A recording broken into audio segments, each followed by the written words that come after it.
Chapter 746. Crack. With a clear cracking sound, the delicate teacup was broken into countless pieces in his hand.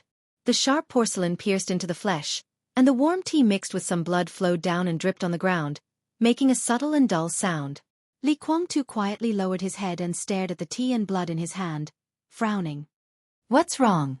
In a panicked voice, Phoenix, whose body had become very cumbersome, walked over cautiously and asked in a concerned voice. The news that she was pregnant was no longer a secret. It was 10 months old, and she was about to give birth. After Li Honghe died, she left Lin An and officially lived with deity. Li Guangtu quietly stared at his palm and was silent for a long time. Phoenix looked at him nervously and subconsciously touched her belly with both hands. The child's gender had been checked. It was a boy. Li Guangtu seemed to have been in a happy mood because of the news. But at this moment, Phoenix clearly saw an emotion on his face that she had never seen before. She couldn't tell what that emotion was. It was as if countless negative emotions were mixed together. It was faint, but it was clearly there. Hesitation, confusion, anger, incomprehension, and a little panic and inexplicable. "I don't know." Deity shook his hand. "It's just, I suddenly feel very bad." It was as if he was about to lose the most important thing in his life. He did not know what he was going to lose, but the feeling of losing something was so strong that he could clearly hear his heart beating faster and faster. The injuries that he had initially suppressed were showing signs of relapse again. Weakness and exhaustion gradually spread from his body to his brain. He took a deep breath and rubbed his forehead, feeling a little headache. "Let's stay here today. Don't leave," Li Guangtu said slowly. The premonition in his heart had become more and more intense, and it was still growing stronger. The feeling of losing something was clearly assaulting him. Li Guangtu didn't know why it was like this, but it was clear that the phoenix and the child in her belly were the most important things in his heart. Staying here would at least minimize the risk. Li Guangtu took a deep breath and suppressed the increasingly obvious feeling of irritation in his heart. He walked to the window and looked at the sunset outside. Their current location was Ross City in Tiannan. Ross City was located in the central area of Tiannan. To the north was Shenyuan City, and to the south was a city that had just been renamed, Burning City. Sandwiched between Shenyuan City and Burning City, this was the neutral city with the most complicated situation in the entire heavenly south. Li Guangtu had been in Luo City for nearly half a year. This was originally the headquarters of the Purgatory of Heaven capital in Tiannan. But over the past 6 months, all the superpowers had been infiltrating Luo City, and the most brazen ones were Zhongzhou State and East Island. The situation of the Purgatory of Heaven capital had become more and more delicate. Li Guangtu had not recovered from his serious injury. Daybreak had not recovered to its peak state since it was attacked half a year ago. The top officials of the Purgatory of Heaven capital had collectively moved from Heaven capital to Tiannan. Standing in this position, it didn't return to East Island, but it also didn't turn to Zhongzhou State. Without the support from the national level, and the highest combat capability was seriously injured, the influence of the Purgatory of Heaven capital was greatly weakened. Ross City was originally the territory of the Purgatory of Heaven capital. When the Purgatory of Heaven capital was first established, deity in his peak state once fought with Wang Tianzong here, which completely established the influence of the Purgatory of Heaven capital in Tiannan. Now Ross City was constantly being infiltrated by other forces. In the base camp of Heaven capital and even in the entire East Island, Wuji Palace and Jifeng Sword Raining School were also devouring the interests of the Purgatory of Heaven capital. East Island completely turned a blind eye to this, but everyone could clearly feel that East Island's patience was gradually fading. Li Guangtu didn't express his position, and East Island was getting more and more vigilant towards the entire Purgatory of Heaven capital. Some of the old people of the Purgatory of Heaven capital had already joined Shenyuan City. Li Guangtu often looked in the direction of Shenyuan City and remained motionless. The Purgatory of Heaven capital had appeared in the Dark World for only 4 years, but with his serious injury in Eastern Europe, the entire Purgatory of Heaven capital had given people the impression that it was past its prime. But Shenyuan City 100 miles away was like the rising sun. In the past 6 months, although Li Tianlan was still in the desert prison, the situation in Shenyuan City had gradually become stable. The system of Shenyuan City was not modeled after that of Zhongzhou State, and there was no Shenyuan City parliament. After Mayor Ning Chenqing's position was gradually stabilized, He appointed the chief judge and chief administrative officer of Shenyuan City. Almost every day, Shenyuan City was getting closer and closer to the peak. Li Guangtu didn't express any opinion on this and kept silent. The sun outside the window gradually sank. Li Guangtu was silent for a long time, and his frown became tighter and tighter. The intuition that he was about to lose something had almost become a substance. He couldn't do anything about it, and he didn't even have a clue. "Your Highness, have some tea." Phoenix made a cup of tea and handed it to Li Guangtu. "You don't have to do these things." Li Guangtu took the teacup and said, "Pay attention to rest." "It's okay." Phoenix smiled sweetly. "The doctor also said that proper exercise is good for me and the baby." Li Guangtu smiled and reached out to touch Phoenix's face. The palm that was cut by the ceramic was stained with blood, and it fell on Phoenix's face. Li Guangtu's smile completely froze. He lowered his head and looked at his palm that was still bleeding. The blood beads flowed very slowly. The dark red color emerged from the wound silently, became full, and then slowly fell. Li Guangtu's pupils contracted little by little, and the depths of his eyes gradually became crazy. Phoenix finally found that something was wrong. She stared at Li Guangtu's palm, and her face changed slightly. Why didn't it heal? Li Guangtu didn't speak, and he seemed to be in a trance. At this moment, he finally realized what he was going to lose. More than 20 years ago, the case of treason was settled. Great Master Wu Wei took away the dragon vein of Zhongzhou State to rebuild his life when he was about to die. From then on, he could be regarded as carrying the foundation of the dragon vein of Zhongzhou State. The endless vitality completely rebuilt his completely broken foundation and restored him to the peak of the invincible realm. But Li Guangtu never got the core of the dragon vein, the flower he missed. 4 years ago, in the final battle of Heaven Capital, Great Master Wu Wei, who was supposed to be impartial, gave the flower to Li Tianlan. Li Tianlan came back from the dead. That was, from that moment on, the dragon vein reunited in Li Tianlan's body. He carried the dragon vein on his back, and the infinite luck and vitality supported him to travel far away for 3 years, and finally came to this point. The dragon vein became more and more magnificent. The fate of Zhongzhou State became stronger and stronger. Li Guangtu was dissatisfied with this, but he did not panic. Because during this time, even though Li Tianlan carried the dragon vein, Li Guangtu was still nourished by part of the vitality of the dragon vein. The dragon moved its head but not its tail. If the dragon vein that Li Tianlan carried had become the dragon's head, then from a metaphysical point of view, Li Guangtu was standing on the dragon's tail. The luck was not fixed, but he still felt that it was possible for him to recapture the dragon vein. Because of this, in half a year, his originally serious injury had been stabilized again, and he had the hope of completely recovering to the peak state. With the nourishment of the dragon vein's vitality, his body was much faster than people in the same realm, both in terms of healing and recovery. But now, the ceramic cut his palm, but it was just a flesh wound. Why hadn't this small wound healed after such a long time? Li Guangtu's heart sank to the bottom in an instant. The long-lost panic emerged from his heart. He narrowed his eyes, took a deep breath, and suddenly said, "Don't wait for me for dinner." Phoenix's face was pale, and she did not dare to speak. "There are some problems. I need to calm down. I'm going to meditate," Li Guangtu said slowly. He turned directly and walked into his meditation room. The whole world quieted down when he closed his eyes. The irritation in his heart disappeared little by little.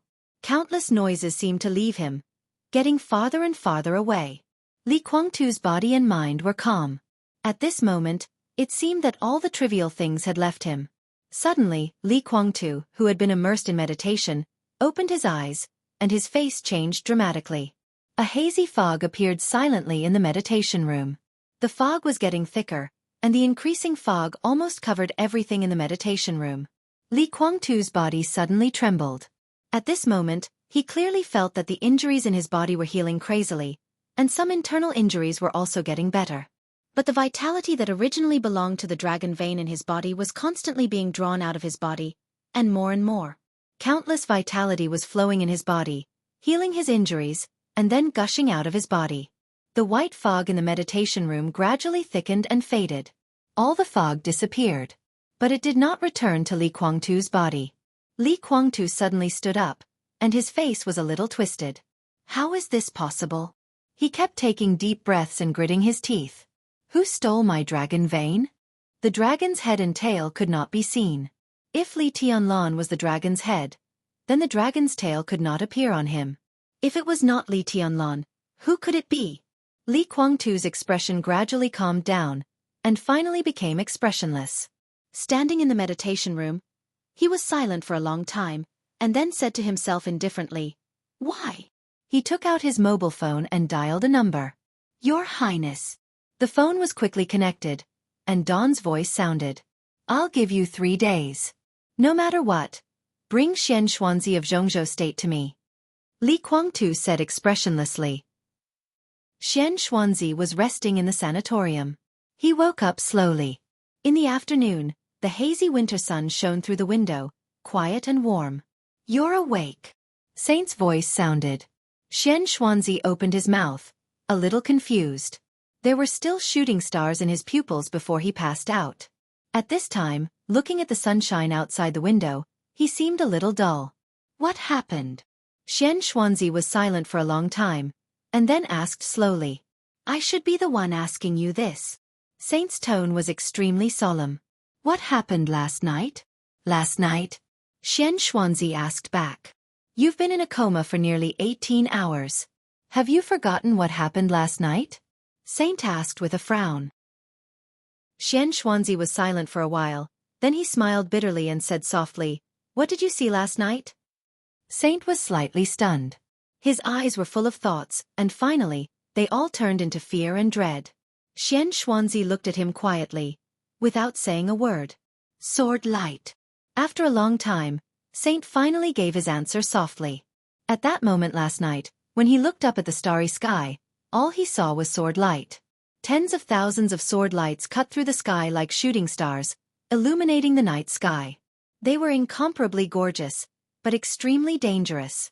The sword light flew wantonly, and at that moment, it seemed to tear the world apart. Saint was already an expert of the invincible realm, but in the face of the overwhelming sword light, he didn't even have a chance to resist. At that moment, he was like a real nonentity, or a weak child facing an expert at the peak of the invincible realm. He didn't even have the desire to resist. "It's sword light," Xian Xuanzi said to himself. "What about you?" Saint suppressed the fear in his heart and asked, "What did you see?" "That's luck," Xian Xuanzi said softly. The overwhelming luck and karma suddenly became chaotic. If it was in the eyes of ordinary people, it might be a shooting star. In different people's eyes, there are different scenes, but in the end, it's all karma. He paused and said softly, "Something is going to happen." "It's already happened." Saint took a deep breath. When the president met Yi Dongshang last night, he suddenly fell into a coma without warning and hasn't woken up yet. Tianlan also fell into a coma in the desert prison. All the instruments have been used, but we can't find out what's going on. The nation's fate is in turmoil, and karma is intertwined. Those related to the nation's fate will definitely be affected. Xian Xuanzi said softly. When he spoke, his expression was calm, but there was a flash of complexity in his eyes. Intertwined karma? Saint frowned tightly. He didn't believe in the so-called karma and destiny, nor did he believe in the so-called metaphysics. He had seen great Master Wu Wei, and he was no stranger to Xian Xuanzi. Saint was very annoyed by this. He felt that these people were always mysterious and didn't speak human language, talking about things that he couldn't understand. But it didn't mean that they didn't exist. Saint generally stayed away from these people, but in this situation, how could he stay out of it? "What do you mean? Make it clear." "This is the clearest way to put it." Xian Xuanzi said slowly, "I'm not an immortal. How can I make it clear? You think we're mysterious because we can only speculate. What you want is something that we can understand. We're not immortals, so how can we know? Last night, the mystery of heaven was chaotic, and I don't know what would happen. But some karma may be reversed. If the karma already exists, will the previous cause still happen? A lot of things may be intertwined. Some people who shouldn't have appeared, things that shouldn't have happened, shouldn't stop." Saint had a splitting headache and said directly, "I don't care about that. How can I wake Tianlan up?" Xian Xuanzi thought for a while and said softly, The dragon vein hasn't changed, and Tianlan should be fine. He sat up from the bed. I want to take a shower. Shower and change clothes? Saint was shocked for a moment. Just take a shower. Xian Xuanzi's mouth twitched and he walked into the bathroom of the ward. He took a quick shower and came out in less than half an hour. He wore a brand new Taoist robe, a snow-white horsetail whisk, and his dry long hair had been combed neatly. He looked like an immortal again. I want to see my daughter, Xian Xuanzi said. Saint spread out his hands. Go ahead. Xian Xuanzi nodded and turned to walk into another ward. Li Shi lay quietly on the bed, motionless. Xian Xuanzi sat beside her, reached out his hand, and stroked her hair with a trembling hand, without saying a word. What are you thinking about? Saint came in and asked. I'm thinking about her daughter. Xian Xuanzi looked at Li Shi with kind eyes and murmured. Kunlun City is now closed, and we can't see her. Saint was silent for a while and said slowly. Xian Xuanzi's voice fell silent. The sunlight slowly shifted in the sky. After a long time, Xian Xuanzi smiled and said, Let's take a photo together. Saint looked at his smile and seemed to understand something. He found a camera and took a photo of the father and daughter seriously. Xian Xuanzi took a deep look at Li Shi, stood up, and said, Arrange a helicopter. I'm going to the desert. Saint nodded and replied, Yes. Xian Xuanzi left the ward, slowly went downstairs, slowly walked out of the inpatient building, came to the door, and waited silently. The sound of the helicopter whistling was faint, getting closer and closer. A monk, who looked a little tired, came from a distance. Xian Xuanzi took a few steps forward and took the small box with a flower on it from the monk. The helicopter gradually rose in the afternoon sunlight and flew to the desert. Body temperature is normal. Heartbeat is a little slow, but very powerful. Combined with the physical strength of His Highness, heartbeat is normal. Blood pressure is normal, and no virus is found in the blood. His Highness has no wound, and he is very healthy. In the warden's dormitory of the desert prison, countless physicians and doctors of traditional Chinese medicine from various fields in Zhongzhou State were busy, and everyone's faces were obviously filled with helplessness and anxiety. Lieutenant General Xiao Mahai of Zhongzhou State stood at the door and looked at this scene with a pale face. His body was cold, and he was at a loss. Li Tianlan had been in a coma for nearly a day. His coma came without warning, and there was no clue at all. Xiao Mahai only remembered that countless white mist came out of his dormitory. The endless white mist almost covered the whole prison, completely ignoring the obstruction of the room. In the familiar prison, Xiao Mahai stumbled through the white mist, and it took him nearly an hour to find Li Tianlan in a coma. Xiao Mahai, who was almost scared silly, reported the situation to Dongqing Wudi at once. Dongqing Wudi and Bai Qingqian rushed to the desert prison as soon as possible. 3 hours after they arrived at the prison, a large medical team with various instruments also rushed over at the same time. The doctors had been busy until now. All kinds of instruments showed that Li Tianlan's physical indicators were completely normal, and doctors of traditional Chinese medicine did not find anything abnormal when they felt his pulse. But Li Tianlan was in a coma. It was inexplicable, and everyone could not figure out what was going on. Did Tianlan show any discomfort before? Dongqing Wudi came to Xiao Mahai and asked. No. Xiao Mahai's body shook and he said with a wry smile, When we had dinner together, His Highness said that his injury had recovered and he felt very good.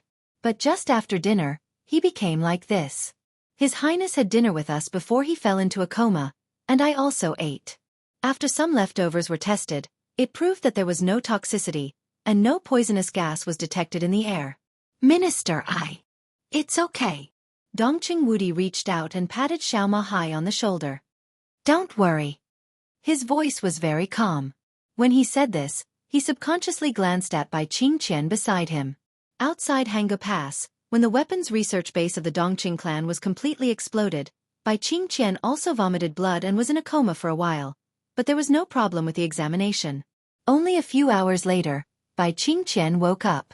Dongqing Wudi felt that Li Tianlan's current situation should be the same as Bai Qingqian's, but he did not know why he was in a coma for so long. Do you want to go back to Yuzhou? Bai Qingqian pulled Dongqing Wudi's hand and asked in a low voice. On this day, the whole Zhongzhou state was a little chaotic. The news that President Li Huaqing suddenly fell into a coma when he met Yi Dongsheng had spread in a small circle. At present, it was said that Yi Dongsheng had been closely monitored. At such a sensitive time, Dongqing Wudi, as the standing minister of the army headquarters, was the most appropriate person to be in charge of Yuzhou. It was inevitable that he would be criticized if he came to the desert prison at this time. It's okay. Dongqing Wudi shook his head. The situation will not be chaotic. Don't worry. Bai Qingqian nodded and looked at Li Tianlan in the room with some concern and worry. In her sight, Li Tianlan's body lying on the bed suddenly moved. Then he sat up all of a sudden. The helicopter landed slowly less than 60 kilometers away from the prison. The wind and sand all over the sky roared and surged in the desert. In the long distance, the desert prison was only a vague outline in Xian Xuanzi's eyes.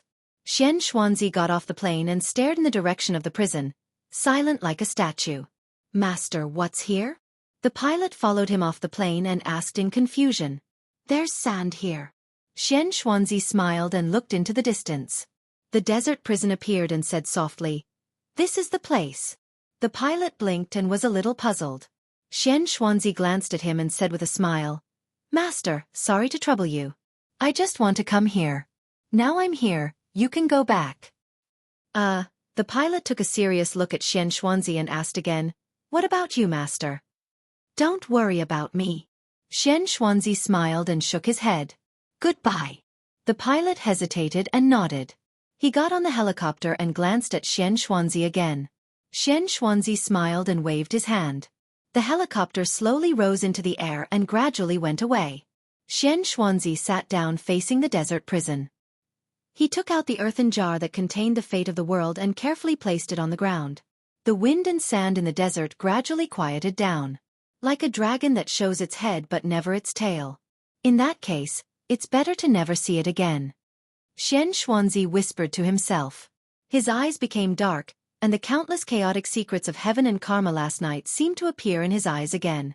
Thousands of karma and countless luck rose and fell, intertwined, collided, and were in chaos. From the moment he opened his eyes, he already knew what he was going to do. Xian Xuanzi looked at the flower in front of him and suddenly laughed. He took out a small knife, reached out and cut his finger, sprinkled the blood on the flower and whispered, "Flowers bloom." Countless wind and sand spread out in all directions with Xian Xuanzi as the center. The fate of the world, which looked extremely weak and delicate and could not withstand the dryness of the desert and the sun, kept trembling. It grew bigger and bloomed at a speed visible to the naked eye. Xian Xuanzi watched this scene quietly. His white hair was burning crazily, becoming shorter and shorter. The air gradually twisted. There seemed to be an invisible flame burning. There was no fire, but it was extremely hot. Xian Xuanzi looked at the flowers in front of him and laughed. Oh, Wu Wei. It was not until this moment that he vaguely understood that there might be destiny in this time, but neither heaven nor fate could be defied. He and Wu Wei had disturbed too many destinies, plus some other reasons, which led to the disorder of karma last night. He wanted peace. There was destiny in this world. But there was no need for the so-called guru. The fate of the world kept blooming in front of him.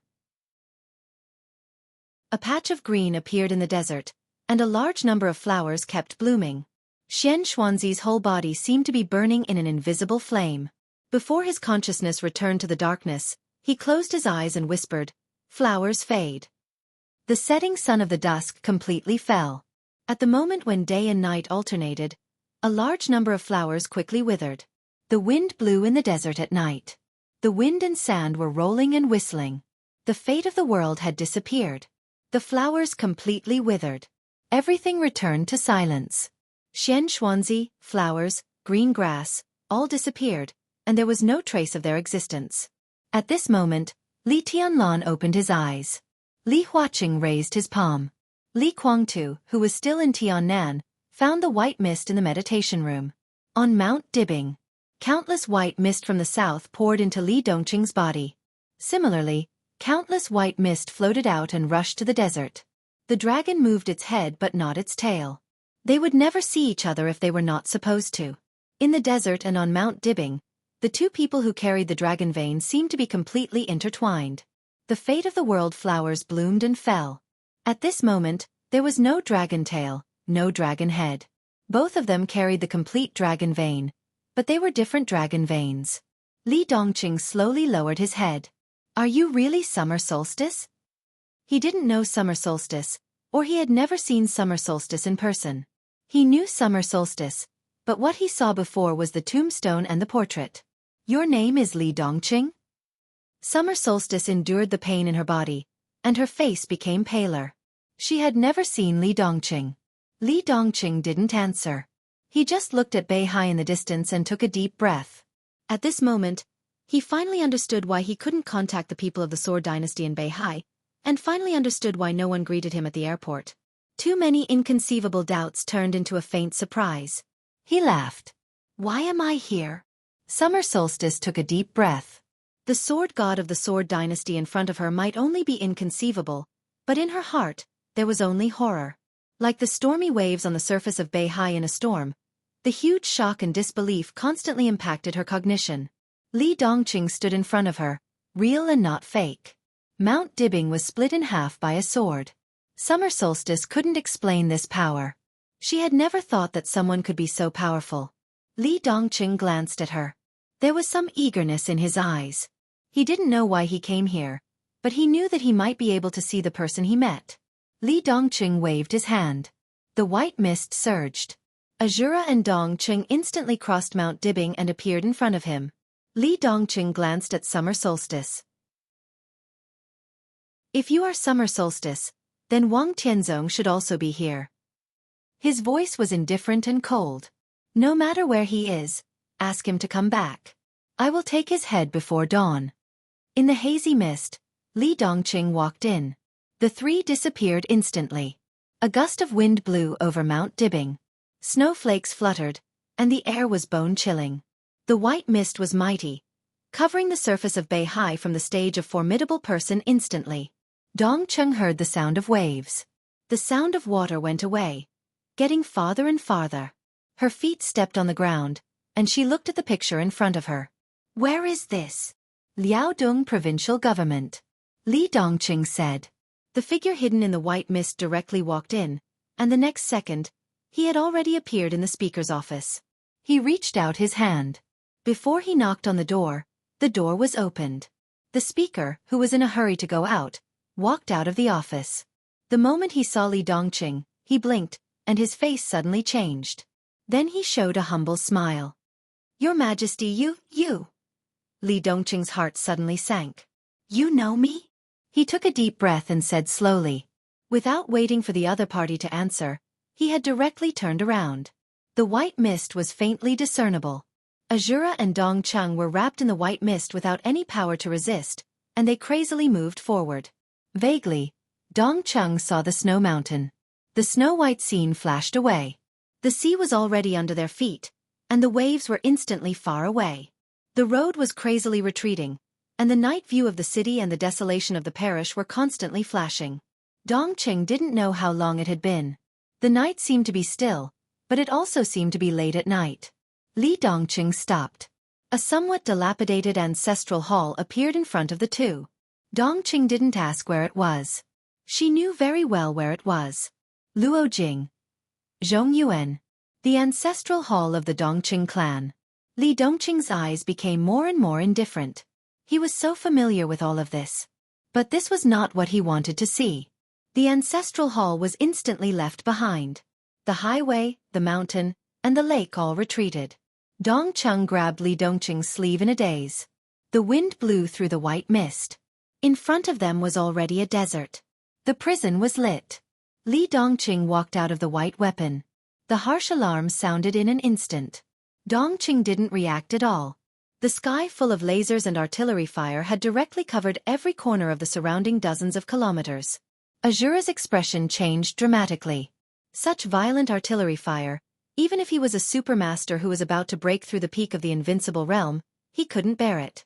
Get out of here. Li Dongqing took a step forward, and in an instant, a vast sword aura suddenly burst out like an ocean. The surging sword light almost lifted the entire desert, and the powerful sword will tore the surface of the earth, penetrating deep into the ground. In the violent explosion, the two military bases located underground in the desert prison suddenly exploded, and the entire desert was shaking. The violent sound had already alerted the warden of the desert prison. Countless guards and wardens rushed out. The moment they saw Li Dongqing, their faces changed dramatically and they knelt down directly. Li Dongqing's expression was expressionless. He looked at the crowd kneeling in front of him and asked, "Do you know me too?" "Your Majesty, this I don't know." The warden was trembling all over and was already incoherent. "Why do you want to know me? Why do you know me?" Li Dongqing suddenly raised his eyebrows. The sword Qi, which was as powerful as a mountain and as mighty as a tsunami, suddenly rushed out in his extreme rage. The warden, the guards, and the entire prison directly turned into pieces the moment they came into contact with the sword energy. The prison that held countless prisoners turned into ruins, and everything around it became a dead zone. Li Dongqing narrowed his eyes, and his aura became more and more crazy. "Dongqing, what's wrong?" Dongqing's face was pale. She rarely saw Li Dongqing in this state, or even never saw him like this. Li Dongqing was silent for a long time. His voice seemed to be squeezed out from his teeth. "We are back." It was like he didn't know why he went back. He didn't know why they came back. But he still had too many people he hadn't seen. Too many people he wanted to kill were not killed. Li Dongqing closed his eyes and whispered, "I want to see them, even if it's just a glance." Chapter 747. The dark world was incomparably empty. The mottled light seemed to be swallowed up little by little. The sound was disappearing. Everything in his sight became hazy. The extreme darkness covered all senses. He stood in the darkness, not knowing how long he had been standing there. Like a dream, like an illusion. It was the same as when he had entered the narrow passageway in the prison a few years ago. Dead silence. Darkness. But the surroundings were no longer dull. He walked quietly in the boundless darkness. His consciousness seemed to be awake, but he was in a trance. He couldn't judge his state, and he didn't even know where he was. In the absolute silence, there was no sound, no enemy, no sword. In the desolate environment, only he walked silently. There was darkness in front of him, and the road was so long that it seemed to have no end. Countless times of madness and despair had given him the strongest will. His mind was as calm as a rock. He just walked forward step by step, toward the unknown that he could not see. Time seemed to have lost its meaning. His consciousness between sobriety and trance was so calm that he almost had no desire. He still remembered who he was, but he didn't know where he was going. There was wind in the boundless silence. He kept walking in the direction of the wind, neither fast nor slow, neither arrogant nor impatient. The darkness was still there. He didn't know how long he had walked. It seemed like an hour or a year. Finally, he heard a voice in his ears. The voice was thin and anxious, and kept ringing in his ears. He seemed to hear it clearly, but he couldn't understand the meaning of those voices. It was just like in a dream. Everything that was reasonable and illogical appeared in the dream as if it was a matter of course. He kept moving forward. His palms seemed to touch a door in the darkness. In the darkness, he frowned and pushed the door open. There was a cry of surprise behind him. There was a voice in front of him, and it seemed to be calling his name. "Tianlon, Your Highness? What do you think?" The voice was close and far, as if echoing in the whole dark world. He frowned and kept moving forward in the direction of the voice. The smooth road seemed to disappear. The ground beneath his feet became soft, as if he was stepping on thick yellow sand. Those voices also disappeared. But for the first time, there was a glimmer of light in the boundless darkness. A faint light with a hint of white appeared in the distant darkness. It was extremely eye-catching. He quickened his pace and walked towards the pale white dot. The white fluttered in front of him, getting closer and closer to him. Rich life force gathered in the white light. More and more white, ethereal and illusory, like the morning fog in winter, hazy and cold. He walked into the white mist. All the mist kept rushing into his body. Tiny sounds rang out incessantly, densely packed together. Like the wind blowing through the yellow sand, like the blooming and withering of flowers. The boundless mist kept surging towards his body. The whiteness increased, and it became brighter and brighter. For the first time, the distant sky lit up with true light. It was like the first ray of light in a world of darkness. Rays of light shone high in the sky, like bright stars tearing through the night sky. The light was moving. The stars continued to advance. Regardless of everything. The light that illuminated the boundless darkness eventually turned into a sword light. Cold, fierce, crazy, and decisive. The sword light illuminated the darkness and instantly became the only source of light in the darkness. Li Tianlan looked at the sword light quietly. He finally remembered when he had seen this scene. It was a video he had seen countless times. This was the eternal sword that crossed the sky above Mormons in the chaos of Eastern Europe. This was the most profound picture he had imprinted in his mind. But at this moment, this sword was no longer mighty. Only the incomparably clear artistic conception was constantly moving forward. This was indeed a sword light. But there was only sword intent, without the slightest sword energy. Li Tianlan stood quietly and raised his head. His sword intent was getting faster and faster, getting closer and closer. With the white mist all over the sky, the bright sword light approached his body almost in the blink of an eye. Boom! The frenzied sword intent completely enveloped him. Countless white mists disappeared. Li Tianlan's body suddenly shook violently, and his face turned pale. The sword intent that completely crashed into his arms instantly set off a chaotic storm in his body. At this moment, he could clearly feel that there were a large number of dense scars inside his body. Vaguely, he seemed to be able to feel a weak and almost completely disappeared heartbeat beating with his heart. The feeling was indescribable, as if it was extremely warm. A large expanse of mist appeared around him, constantly healing the injuries in his body. The frenzied sword intent kept whistling in his body. The vitality contained in the dragon vein surged wildly in his body. For the first time, Li Tianlan felt the existence of the dragon vein. The majestic vitality was like an ocean, vast and endless, constantly turbulent. The sharp pain spread in Li Tianlan's body. The sword light that rushed into his body from nothingness became more and more unbridled, crazily destroying his body. The ocean-like dragon vein was completely rioting. A large amount of vitality nourished every muscle and blood vessel in his body.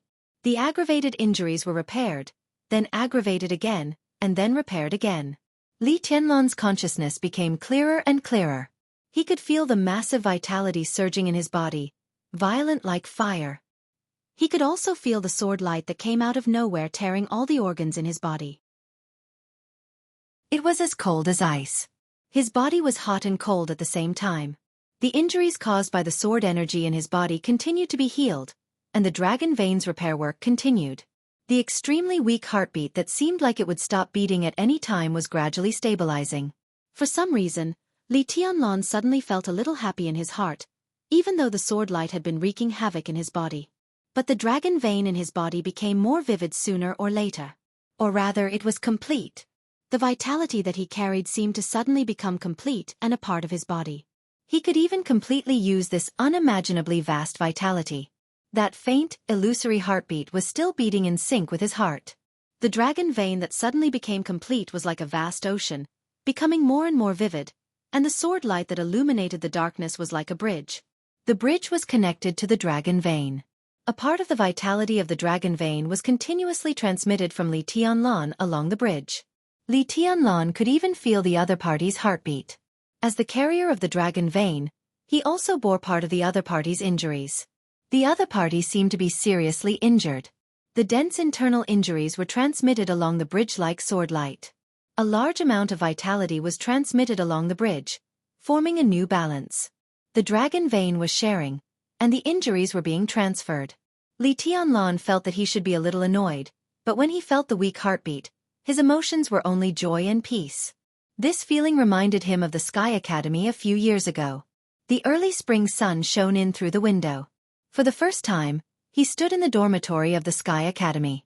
Behind him was the sea bathed in sunlight. Qin Wei Bai, with a delicate fragrance, snuggled up to him and took the first photo of the two of them. Li Tianlan closed his eyes and laughed. The heartbeat continued to beat and gradually stabilized. It seemed that there was really someone sharing the dragon vein with him. There was only one person. The ocean-like vitality in his body was constantly surging, far more intense than before. The endless vitality suppressed the injuries, and his body gradually calmed down. Li Tianlan closed his eyes. A pale white light grew brighter and brighter, gradually turning into a pale gold. He opened his eyes. The whole world was already golden.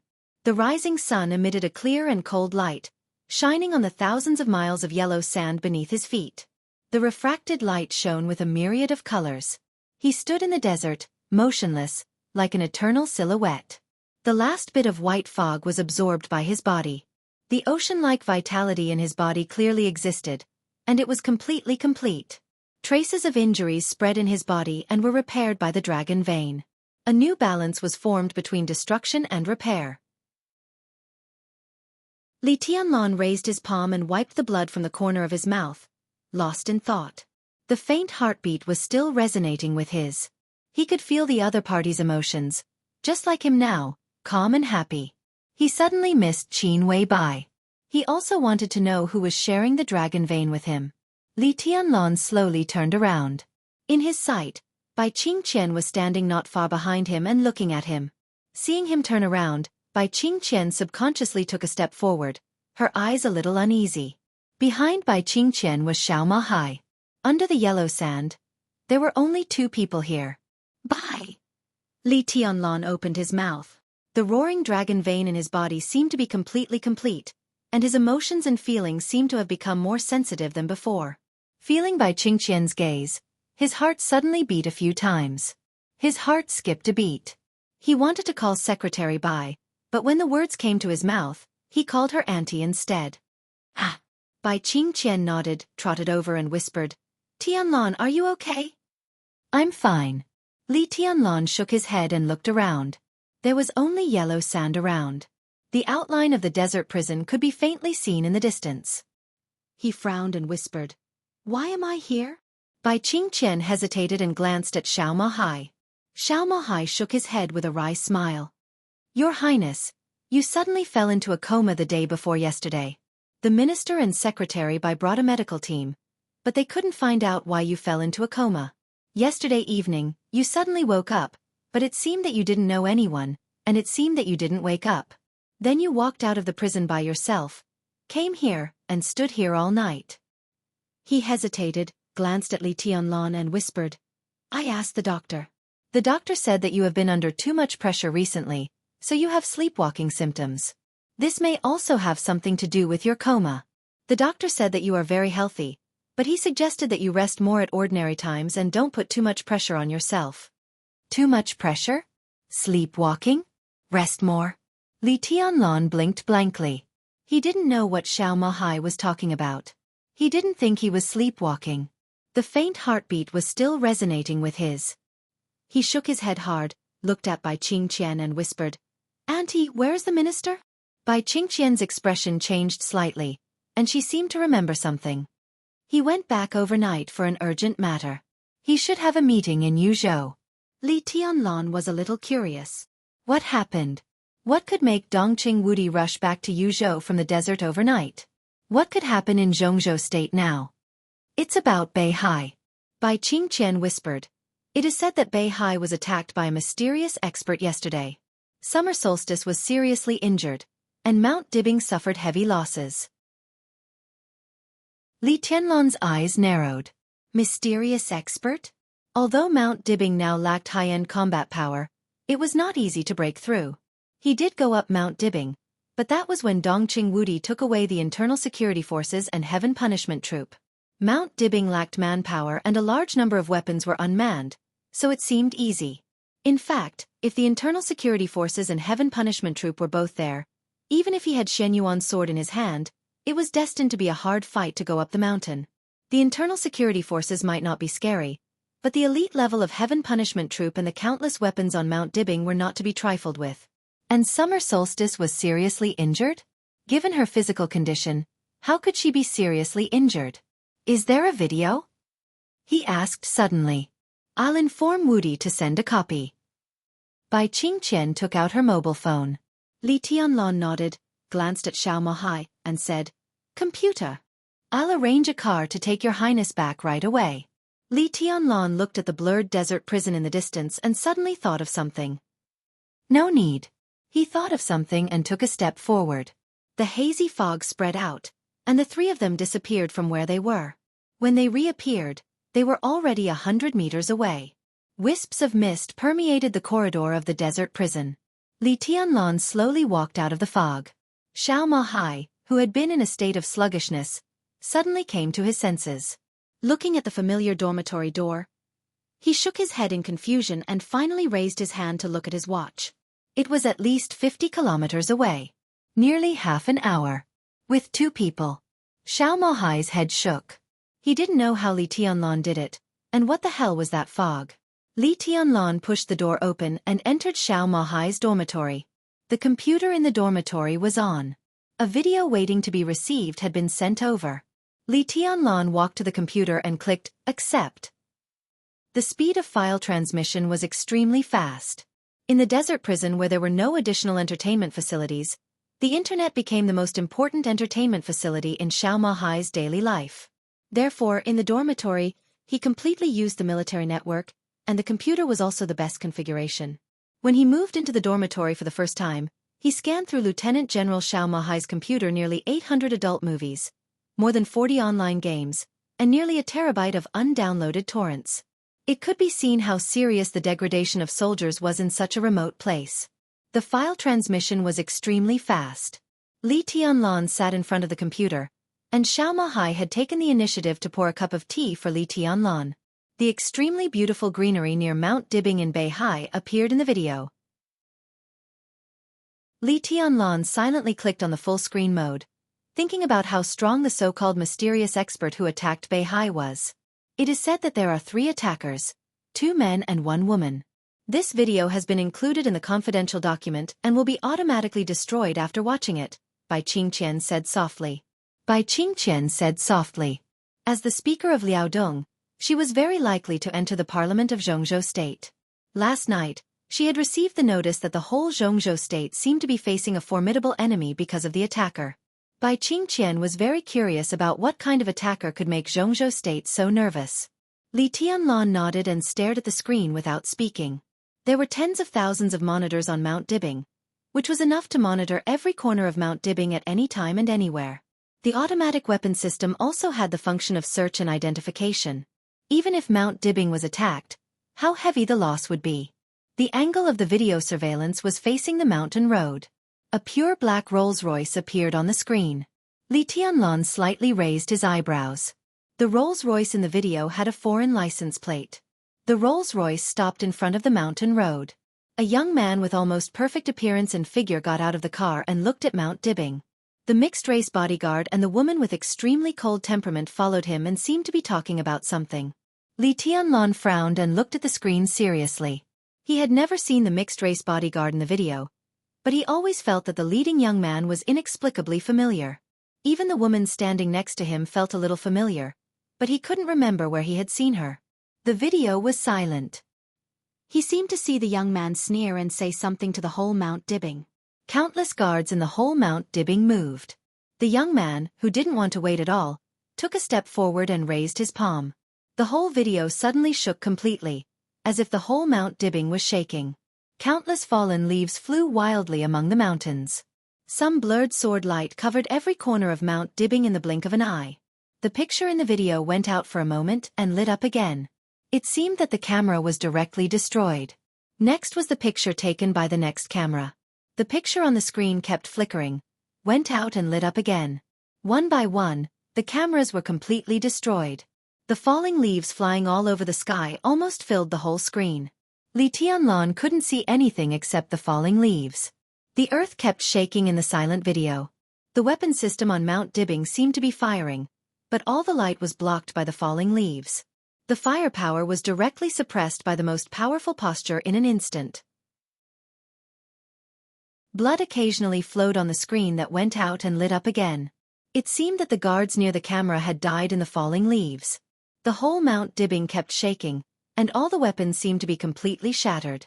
The falling leaves that filled the whole screen rushed all the way from the foot of the mountain to the top of the mountain, covering the sky and the sun.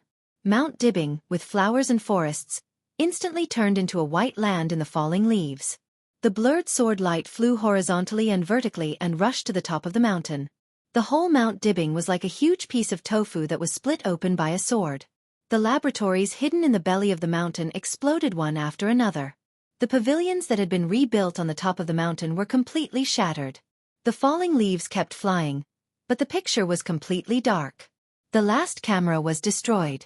Vaguely, the falling leaf seemed to rush in the direction of the stage of formidable person. Li Tianlan squinted and thought. From the video, he couldn't see much about this sword. He could only see that this sword was very strong, but he couldn't tell how strong it was. The progress bar was pulled to the end. A picture appeared on the screen. 2 bare peaks appeared on the screen. The distance between the peaks was very close, but there was a cliff dozens of meters wide and more than a kilometer deep in the middle. Where is this? Li Tianlan asked inexplicably. This is. Bai Qingqian hesitated. This is Mount Dibing. Li Tianlan's pupils suddenly contracted for a moment. He turned his head and stared at the picture on the screen. How did Mount Dibing become like this? The 2 bare peaks stood quietly. Li Tianlan looked at the cliff. The cliff, which was thousands of meters deep, was extremely smooth. The whole process was completed in one go without any hindrance. He thought about the scale of Mount Dibing seriously. It was the largest and highest peak of the Wang family of Beihai. It was 2,000 meters above sea level and covered an area of nearly 100,000 square meters. From the foot of the mountain to the top, Li Tianlan suddenly fell silent. At this moment, his heart suddenly became extremely cold. At this moment, he vaguely realized what kind of sword move it was. Someone stood at the foot of Mount Dibing and made a sword move at a distance of tens of thousands of meters. The sword light swept across heaven and earth, swept everything within a radius of tens of thousands of meters, and destroyed all the weapon systems on Mount Dibing. The mighty sword light instantly tore apart the 2,000-meter-high peak. It directly hurt summer solstice at the other end of tens of thousands of meters away. Ridiculous? Li Tianlan thought it was really ridiculous. But everything in the video had already proven this point. This sword move. Li Tianlan's face was cloudy. Is this really a sword move? Xiao Mahai's voice trembled a little, and his face was pale. As an expert of the thunder-shocking realm, he almost didn't dare to think about what this sword move represented. This sword move is very powerful. Bai Qingqian said. It's more than powerful. Li Tianlan smiled bitterly. If I'm right, no one in the dark world can do this. What about Wang Tianzong? Bai Qingqian asked. The whole world knew that Wang Tianzong had completely broken through the invincible realm in Eastern Europe and entered a new level. That realm represented the ruling power of the Chosen One in this era. Li Tianlan was silent for a while. His sword intent had long been flawless. Therefore he could clearly see the end of martial arts. Because of this, no one in the world knew better than him what this sword move meant. He should be able to do it, but he won't be as skillful as the man in the video. He just raised his hand, Li Tianlan said slowly. At least he couldn't have done it so easily at that time. If he hadn't been injured in Eastern Europe and given a few years to let him reach the real peak, Wang Tianzong should have been able to do it. The Chosen One? Xiao Mahai's voice trembled a little. Li Tianlan twitched the corner of his mouth and said softly, more than that. This is the Chosen One in the peak state, the one who has really reached the end of martial arts. That state, for most of the current martial artists, even for the experts of the invincible realm, is equivalent to God. He is invincible and irresistible. Who is he? Bai Qingqian suddenly asked.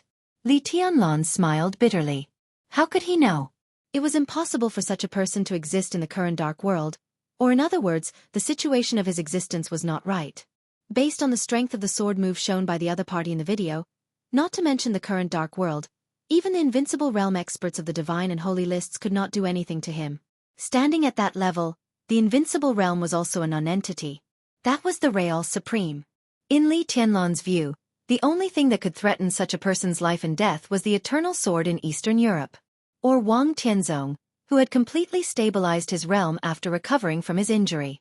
If there was such a person, how could the current dark world be in chaos? All the superpowers could only crawl in front of him. When individual strength reached that level, he didn't even need any forces. He alone was enough to sweep and even completely rule the entire dark world. Such a person should not exist. But he did exist. He was in the video. And he went to Beihai yesterday and directly destroyed Mount Dibing with one sword move. That was what puzzled Li Tianlan. If the other party really had a grudge against the Wang family of Beihai, How could summer solstice just be seriously injured? And if there was really such a person who had a grudge against the Wang family of Beihai, how could the Wang family of Beihai exist until now? Li Tianlan pulled back the progress bar of the video. The Rolls-Royce appeared in the video, and he couldn't tell which country's license plate it was. Then the young man got out of the car. Li Tianlan pressed the pause button. Bai Qingqian suddenly let out a sound of surprise. What's wrong? Li Tianlan's heart moved. I don't know. Bai Qingqian shook her head and frowned slightly. She whispered, I just feel that this person is a little familiar, and this girl is also very familiar. Li Tianlan's heart shook. He looked at the young man's face carefully. That kind of eyebrows, that kind of perfection, that kind of temperament. Ethereal and dreamy. He seemed to see the shadow of Qin Wei Bai in the young man, but not completely. There was also a strange sense of familiarity. He couldn't think of it for a while. His hand inadvertently pressed the play button. The overwhelming sword swept through the entire Mount Dibbing in a neat and tidy manner. One sword covered the sky. Li Tianlan played the video 4 or 5 times in a row. The familiar feeling in his heart became clearer, but he still had no clue. A communication window suddenly popped up on the computer. Xiao Mahai, who had been watching the video and suppressed his inner fear, even regarded the video as a special effects movie, was shocked. He subconsciously wanted to stand up and salute, but as soon as he stood up, he suddenly sat back down and said awkwardly, Your Highness, this is the communication system of the army headquarters. Li Tianlan frowned and pressed the answer button. Dongqing Wudi's extremely solemn expression appeared on the screen. Seeing Li Tianlan, his face seemed to ease, and he whispered, Tianlan, how are you? Are you feeling uncomfortable? I'm fine. Li Tianlan didn't seem to expect that Dongqing Wudi's first question was about his body. He shook his head in surprise and took the initiative to say, I'm watching the video of Mount Dibbing. How do you feel? Dongqing Wudi's expression suddenly became solemn. Tell me your opinion. If there is really an invincible realm, it is probably at this level. Li Tianlan said calmly. The sword in Mount Dibbing kept replaying in his mind. That kind of strength and that level was what he had been pursuing all along. One person defeated the whole world. Compared with Wang Tianzong in Eastern Europe? Dongqing Wudi asked. If Wang Tianzong was not injured in Eastern Europe, he should be the only one who can fight with him now, but he should be a little worse. Unless Wang Tianzong stabilizes his current realm, he can be on par with him. Li Tianlan said slowly. Dongqing Wudi frowned tightly and was silent for a long time. How could there be such a person? After a long time, he finally opened his mouth and muttered to himself. The question is why there has been no news about such a person before. Li Tianlan suddenly said, What's the attitude of the parliament? We just had a meeting to discuss it. At present, Kunlun City is already investigating this matter. It happened too recently, and there are not too many clues for the time being. Dongqing Wudi shook his head and sighed softly. The sword in Mount Dibbing could be said to be really destructive. Moreover, the sword started at the foot of the mountain. Not only did it seriously injure summer solstice, but it also destroyed a small warship on Beihai. This sword brought an unprecedented impact to the parliament of Zhongzhou State. If a person could be so powerful, it completely meant that he could directly fight against all regimes alone. Now the video has spread all over the dark world. All the major countries have received the news and are also secretly investigating. If such a person exists, it will be a huge threat to any country. However, there is still too little information available at the moment. That car.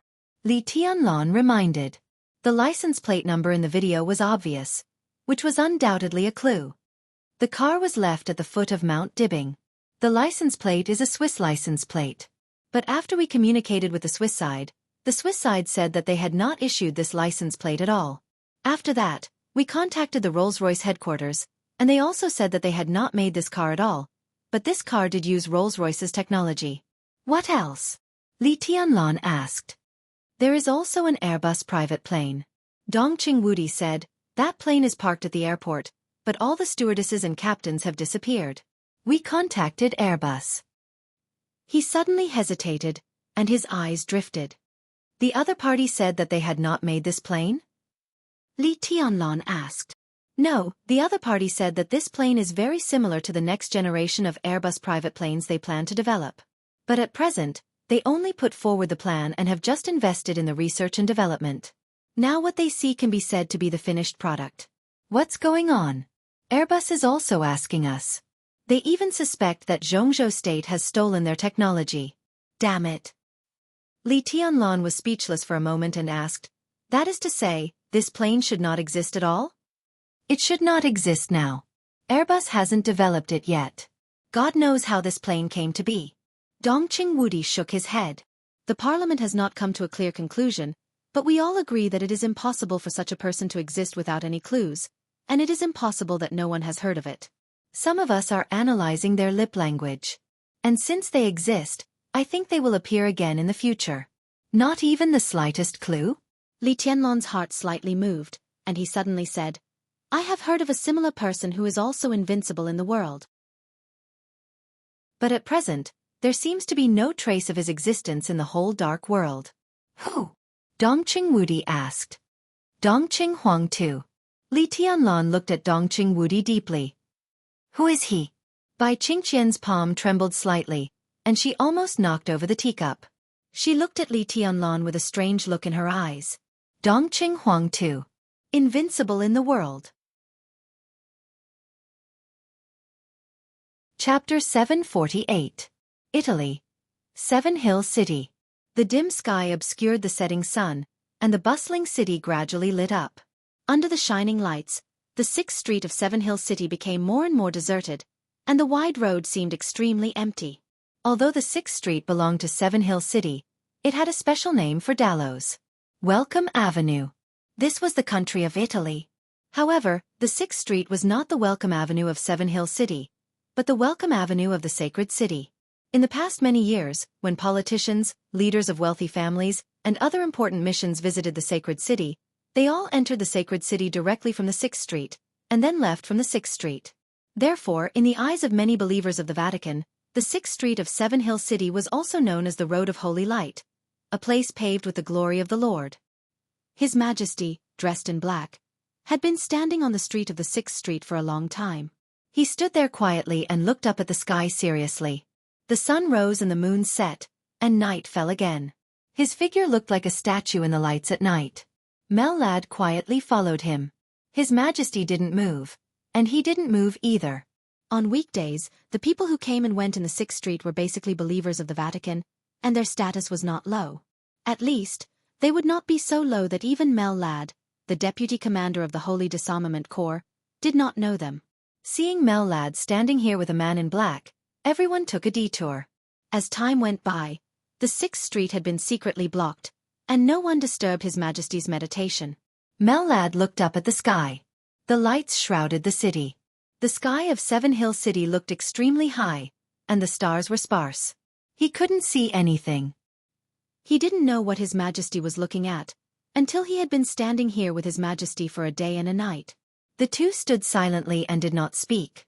Standing on the street, motionless, they were like fools.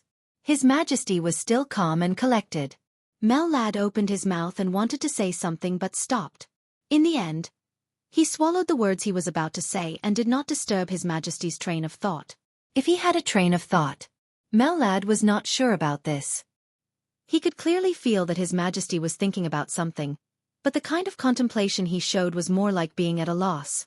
Mel Ladd shook his head. Just as he was about to go find some food nearby, His Majesty, who had been standing here for a day and a night, suddenly turned his head and said calmly, "Return to the holy city." Melad's spirit was shocked. He nodded subconsciously and followed His Majesty's footsteps back. His Majesty's footsteps were a little hurried and he looked restless. "Your Majesty, what did you see?" Mel Ladd asked cautiously. His Majesty paused, turned to look at him, and slowly said, "I didn't see anything." Mel Ladd let out an ah. His Majesty had already turned around and continued, "But this is the worst. I have a very bad feeling. It seems that something is going to happen." Intuition? Mel Ladd was a little disapproving. "Don't look down on my intuition. My intuition has always been very accurate. I've had this feeling once, and I don't want to experience it again." His Majesty said lightly. But nothing has happened yet. Our prospects are very good. Mellad was a little helpless. Now it seems that the situation is very favorable to us. His Majesty turned around and stretched out a hand to Mellad. Mellad was stunned and watched His Majesty roll up his cuffs. Under the cuffs was a very smooth and white arm that could even make women jealous. His Majesty curled his fingers on his wrist and suddenly pulled it a little. The smooth skin was instantly opened, but there was no blood. His Majesty casually threw the skin on his arm to the ground and slowly said, "This layer of skin is fake. Do you see it, Mellad?" Mellad lowered his head. In his sight, scars appeared one after another on His Majesty's real arm. For a moment, Mellad couldn't describe this arm at all. There were too many dense scars, almost covering every inch of flesh on His Majesty's arm. This seemed to be a new wound, and the large scars looked like they had just scabbed. This is... Mellad was a little confused. It's an injury from many years ago. His Majesty rolled up his cuffs again and said blandly, "Back then, I wanted to kill a woman who was completely crazy. She cut me with a sword before she died. Such scars are everywhere on my body. The skin I just tore off is fake, but it's also a very rare medicine that can slowly repair my body. Do you see these scars? The injury from many years ago was barely healed not long ago. At that time, I didn't expect it to be like this. The feeling at that time is the same as now." His Majesty's voice was low. "I feel like I'm going to die." Mellad took a deep breath and smiled a little reluctantly. He recalled the scars on His Majesty's arm. Those dense sword wounds.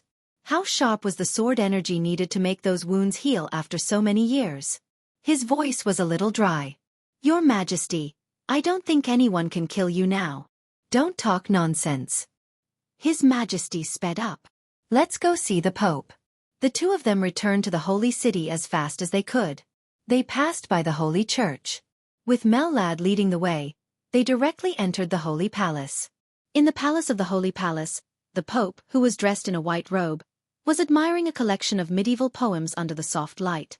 Hearing the sound of footsteps, he slowly raised his head and narrowed his eyes. His Majesty looked at him quietly and did not speak. "My friend, your spirit doesn't look very good." The Pope took the initiative to break the silence and smiled gently. "What are you confused about?" "It's not important." His Majesty said blandly, "I need you to help me once." The Pope nodded, reached out to pour a cup of black tea and said slowly, "Tell me about it." "I need you to crown me," His Majesty said in a deep voice. Mellad, who was behind His Majesty, opened his mouth wide and looked at His Majesty with a strange look in his eyes. His Majesty's movements were slightly sluggish. He raised his head and said calmly, "Are you kidding? What do you think?" His Majesty asked. The Pope put down the teacup and said slowly, "I can't do it, my friend. Your spirit is very strong. In terms of willpower, you can be said to be one of the most strong-willed people I have ever seen. The coronation comes from the power of the spiritual level. To put it simply, once the coronation is successful, your will be completely concentrated and enter a state similar to hypnosis, which will make your combat effectiveness in all aspects rise to a higher level. But although I am in the transcendent realm, my spirit can't affect you at all. My coronation has no effect on you." "This is not what I want to hear." His Majesty said slowly, "You can't hypnotize me, but you still have a way to make my will more concentrated. Your Majesty the Pope, don't deny it. You can't deceive me in this regard. You don't want to do it because you're not willing to pay the price. Is that right?" The Pope narrowed his eyes. He did not admit it, but he did not deny it either. "What do you want?" His Majesty took the initiative to ask. "What can you give me?" The Pope asked with a smile. This time, His Majesty was silent for a long time. He suddenly waved his hand and said in a low voice, "Mellad, go out and guard." Mellad was stunned. Without any hesitation, he turned around and went out. Seeing this scene, the Pope narrowed his eyes and focused his attention on His Majesty again. His Majesty took 2 steps forward and sat in front of the Pope. The light in the Pope's eyes flickered constantly, and he looked a little playful. At this moment, he could clearly feel that the mysterious His Majesty's spirit was relaxing. It was constantly relaxing and becoming extremely peaceful. The Pope poured him a cup of tea. Thank you. His Majesty nodded. After hesitating for a moment, he reached out and took off the human skin on his face. A mask. His eyes were clear and calm. He looked at the Pope's obviously surprised face and laughed. I can tell you a story. He sat down. In front of the Pope, he closed his eyes and said, See for yourself. Bang! A small explosion suddenly exploded on the test bench. Flames and frost flashed at the same time. The thick alloy steel plate was almost instantly coated with a thick layer of frost. The moment the frost formed, the raging flames flickered for a moment. The dull burning sound lasted for a second, and the thick alloy immediately turned into a pile of black ashes. But the black ashes were not the remains of the burning. The black dust fluttered and fell to the ground, shining with a layer of extremely strange black-blue light. Obviously, this was a kind of extremely destructive poison. Her pure white palm trembled. Her expression slowly returned to calmness. She took a deep breath and accepted another failure. She walked to another test bench, picked up the communicator, and said calmly, Soma. Hello. Dr. Murphy. A soft female voice sounded from the communicator. Inform the biochemistry department that the 6th experiment has failed. Ask them to come and extract the failed samples for analysis. The data they gave is not accurate. I need to figure out the specific composition of this damn thing. I need the most detailed data. The woman suppressed the anxiety in her heart, but the anger in her tone was still rising subconsciously. Okay.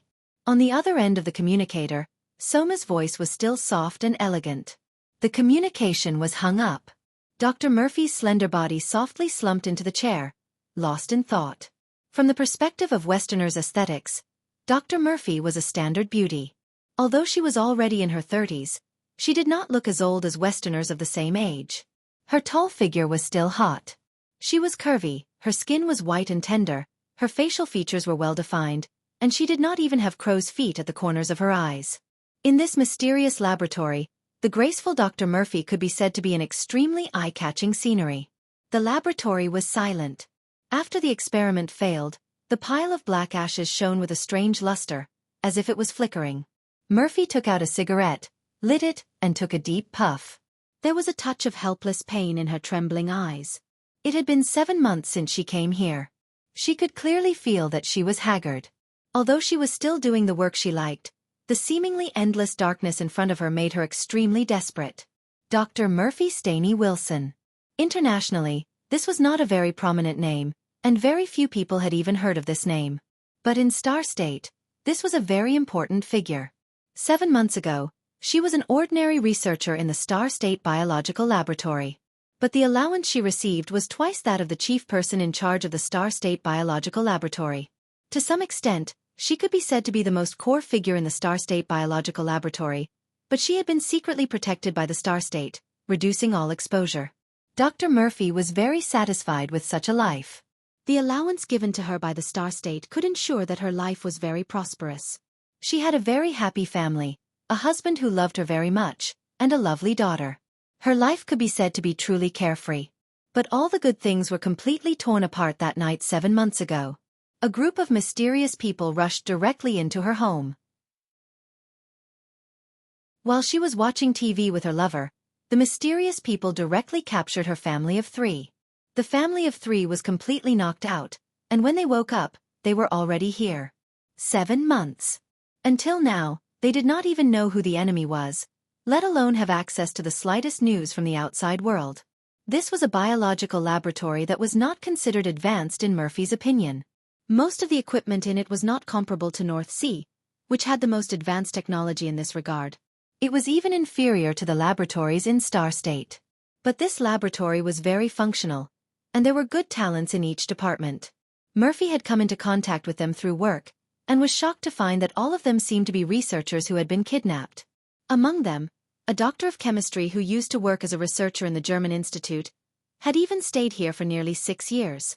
There were different departments in the laboratory, and each department was subdivided into different groups. The people in the groups were responsible for one project after another. Murphy's position was relatively aloof. She was not a member of any group, but she was equipped with 3 assistants. Her task was to study the antidote for a poison, and as a reward, She would have about an hour every 2 months to see her daughter and husband. Life seemed to have completely lost its future and hope.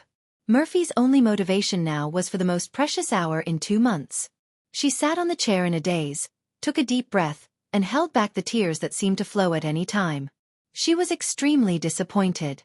"It seems that I should consider giving you some more work, dear Dr. Murphy.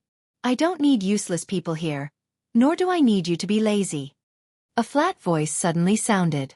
The other party's English was standard and fluent, but in Murphy's ears, it was like the whisper of a demon, extremely cold. Murphy's plump body suddenly became alert. She jumped up and stammered, "No, the experiment just failed. I've already informed. That's not a reason. The experiment failed. You should make a record and try to find a new way. Look what I brought to encourage you." The voice thought unhurriedly. The door of the laboratory was opened. A figure shrouded in black appeared in Murphy's sight. There was a little girl who looked a little silly standing beside him. "Jessie!" Murphy rushed over excitedly and hugged her daughter. Her heart felt like it was being stabbed by a knife. The little girl was no more than 6 or 7 years old. Looking at the excited Murphy, she subconsciously took a step back. After a moment of hesitation, she said softly, "Mom." Her voice was dull and a little dull. Murphy hugged her daughter, tears streaming down her face. It wasn't like this. It wasn't like this before. Her family used to be very happy. Her daughter was also very lively and smart.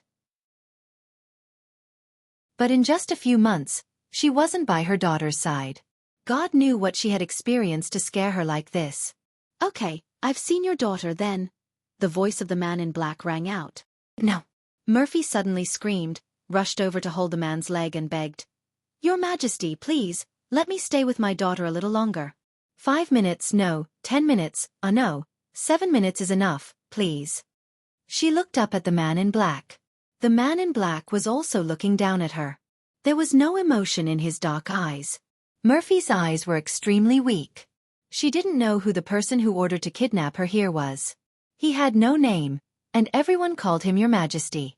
He rarely came to the lab, but every time he came, everyone's pressure would increase. The two looked at each other silently for a while. A gleam of light flashed across the man's dark pupils. He nodded and said, "Yes. Thank you, Your Majesty." Murphy said in surprise, turned around, and hugged her daughter tightly. She kept taking deep breaths. "Your experiment failed again?" His Majesty asked slowly. He rubbed his eyebrows and said slowly, "I just told a story to someone. I'm very tired and in a very bad mood. Then, dear Murphy, tell me some good news to cheer me up. I'm free." Murphy's face was pale and she said in a trembling voice, "I'm sorry, Your Majesty, Do you have any ideas?" His Majesty asked slowly. "Not yet. This kind of poison contradicts each other and is extremely toxic. I still need a little more time." Following His Majesty, Murphy's body was a little weak, and her heart was full of fear. The two came to the central test bench one after the other. There was a tiny bottle on the test bench. The bottle was completely transparent, shining with the light of flames and ice under the bright light. "Of course I know that his poison is very toxic." His Majesty said blandly, "Do you know that this poison comes from a genius in Zhongzhou State? It's the poison of extreme cold and the poison of extreme heat. I know more than you, but I don't have the antidote. Murphy, do you have it?" "I don't have it." Murphy's voice trembled more and more. "Oh, you don't have it." His Majesty repeated in a slightly dull voice. He sighed slowly and said, "Murphy, I'm very disappointed." He turned around and looked at the little girl whose hand was held by Murphy. His voice became soft. "How old is she?" Murphy's body suddenly shook, and his voice became soft. He subconsciously wanted to stand in front of the girl. His Majesty chuckled and reached out his hand. There was a breeze in the laboratory. On the broken test bench, a black speck of dust containing highly toxic poison floated up. His Majesty, dressed in black, took out a piece of chocolate and slowly opened it. The black speck of dust fell on the chocolate. His Majesty smiled gently, handed the chocolate to the girl and said softly, "Eat it." "Your Majesty." There was no trace of blood on Murphy's face. She suddenly knelt down and kowtowed frantically to His Majesty. tears streaming down her face. Her forehead touched the hard floor with great force. His Majesty could even feel the floor under his feet shaking. Blood instantly flowed out of Murphy's smooth forehead, mixing with his tears. She looked extremely embarrassed. "Your Majesty, please don't. She's still a child. Please don't." An extremely shrill cry rang out in the laboratory. Bang! His Majesty casually kicked Murphy's head. Her body slid more than 10 meters away and hit the test bench hard, making a dull sound. "Mom!" The little girl subconsciously turned around and shouted. His Majesty had reached out and grabbed the little girl's hair. "Your Majesty, don't." Murphy's head was covered in blood. She desperately crawled toward her daughter. His Majesty's eyes were cold. He pinched the little girl's mouth and put the chocolate directly into her mouth. Murphy was dumbfounded. Her whole body froze in place. After a long time, she let out an extremely shrill scream of despair. "Don't worry." His Majesty's voice sounded. "This poison has contaminated the alloy. The toxicity has decreased, and the amount is very small. Your daughter won't die, at least for a few months." His voice was soft and clear. "Dear Murphy, if you want to save your daughter, you have to work hard. I want the antidote. Do you understand?" He smiled and patted the little girl's face. "Look, what a lovely child. What an innocent child. I believe you, Murphy. Save her. I beg you, okay?" In the soft voice, Murphy lay there in a daze. The blood on her forehead kept flowing down along with her tears, and she couldn't stop it. His Majesty took the girl's hand and walked out. The moment the door closed, the girl stood at the door, looked at her mother lying inside, and said softly, "Mom." The target's physical data has stabilized. Most of the data is below the minimum value, but it has stopped declining. Switzerland. Forgotten City. In the biological laboratory, Nayland Shurying stared at the data fed back on the screen and finally breathed a sigh of relief. "What does this mean?" Lin Fengting asked immediately. "This means that the target has escaped from the situation of certain death. We have completed the initial prediction. Now she is not a living person, but she is not dead either." Nayland Shurying's voice was a little tired. "Next, she needs to wait. The effect of the war god's body is very good for her. This time, the fusion is almost perfect, but her injuries are too heavy. I need to develop the third generation of eternal life as soon as possible so that she can recover." She paused and continued, "As for the next period of time, she can only sleep like this. I don't want it to take a long time." Qin Weibai turned to look at Nayland Shurying. "She can't afford to wait, and neither can we. Dr. Nayland, I don't want to threaten you, but the development of eternal life must be accelerated. Otherwise, your Wang family of Beihai may not be able to afford to wait." Nayland Shurying's face darkened for a moment, but she still nodded. She didn't say much to Qin Weibai. She just looked at Lin Fengyue on the side and whispered, "I'm going back to Tian'an soon. There are some things I need to communicate with you. I'll come here about once a month. During this period, please take care of her." "Okay." Lin Fengshue nodded and stretched out her hand. "This way, please." Nayland Shurying nodded and followed Lin Fengyue. Qin Weibai stood behind and quietly looked at Nayland Shurying's back. The light in her eyes became more and more complicated. "You shouldn't be too tough." Lin Fengting was silent for a moment and glanced at Qin Weibai. "At present, no one can replace Nayland Shurying. I will pay attention to her attitude and give her a warning, but your attitude can be softer." Qin Weibai was silent for a while. She also knew that her attitude was a little aggressive. So she nodded and said, "I will try to ease it." She took a deep breath and whispered, "Horsewoman." "Boss." Horsewoman took a step forward. "Haven't you found the person I asked you to find?" Qin Weibai's tone was a little tired. "No. At present, I have mobilized the intelligence organization of the Lin clan according to your order. But the news we got is that the target has been kidnapped and disappeared 7 months ago. The family of 3 has all disappeared. Their family has chosen to call the police. Star State is very angry about this. The FBI has been investigating some suspects, but so far, there has been no result." Horsewoman shook her head and smiled bitterly. "Is that Dr. Murphy really so important?" Lin Fengting raised his eyebrows. Qin Weibai had used the intelligence system of the Lin clan to find a researcher named Murphy in Star State. He naturally knew about this, but he had never heard of this name. Maybe she is more important than you think. Qin Weibai whispered. This is the only candidate I can think of who can replace Nalan Shuriying. She may be a little worse, but she is relatively the best. Nalan Shuriying is not reliable, so we at least need a good enough candidate. Lin Fengting sighed softly and was about to speak. Grunt, grunt, grunt. A series of subtle sounds suddenly rang out. Lin Fengting and Qin Weibai were stunned. Their faces suddenly changed. They turned around at the same time and looked at the huge nutrition chamber behind them. In the nutrition chamber, at this time, countless nutrient solutions were constantly evaporating at a very fast speed. Lin Fengyue, who had just disappeared, suddenly pushed open the door of the small laboratory and rushed out. She said excitedly, all the data of the injured are recovering, and all the data have broken through the minimum value. Her condition is improving.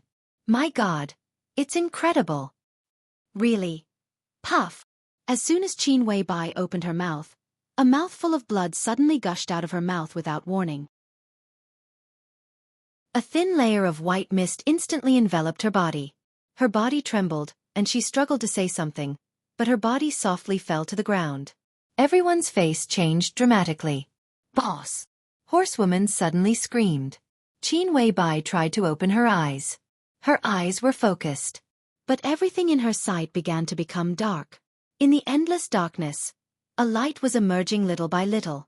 The corner of her mouth moved. The darkness disappeared completely.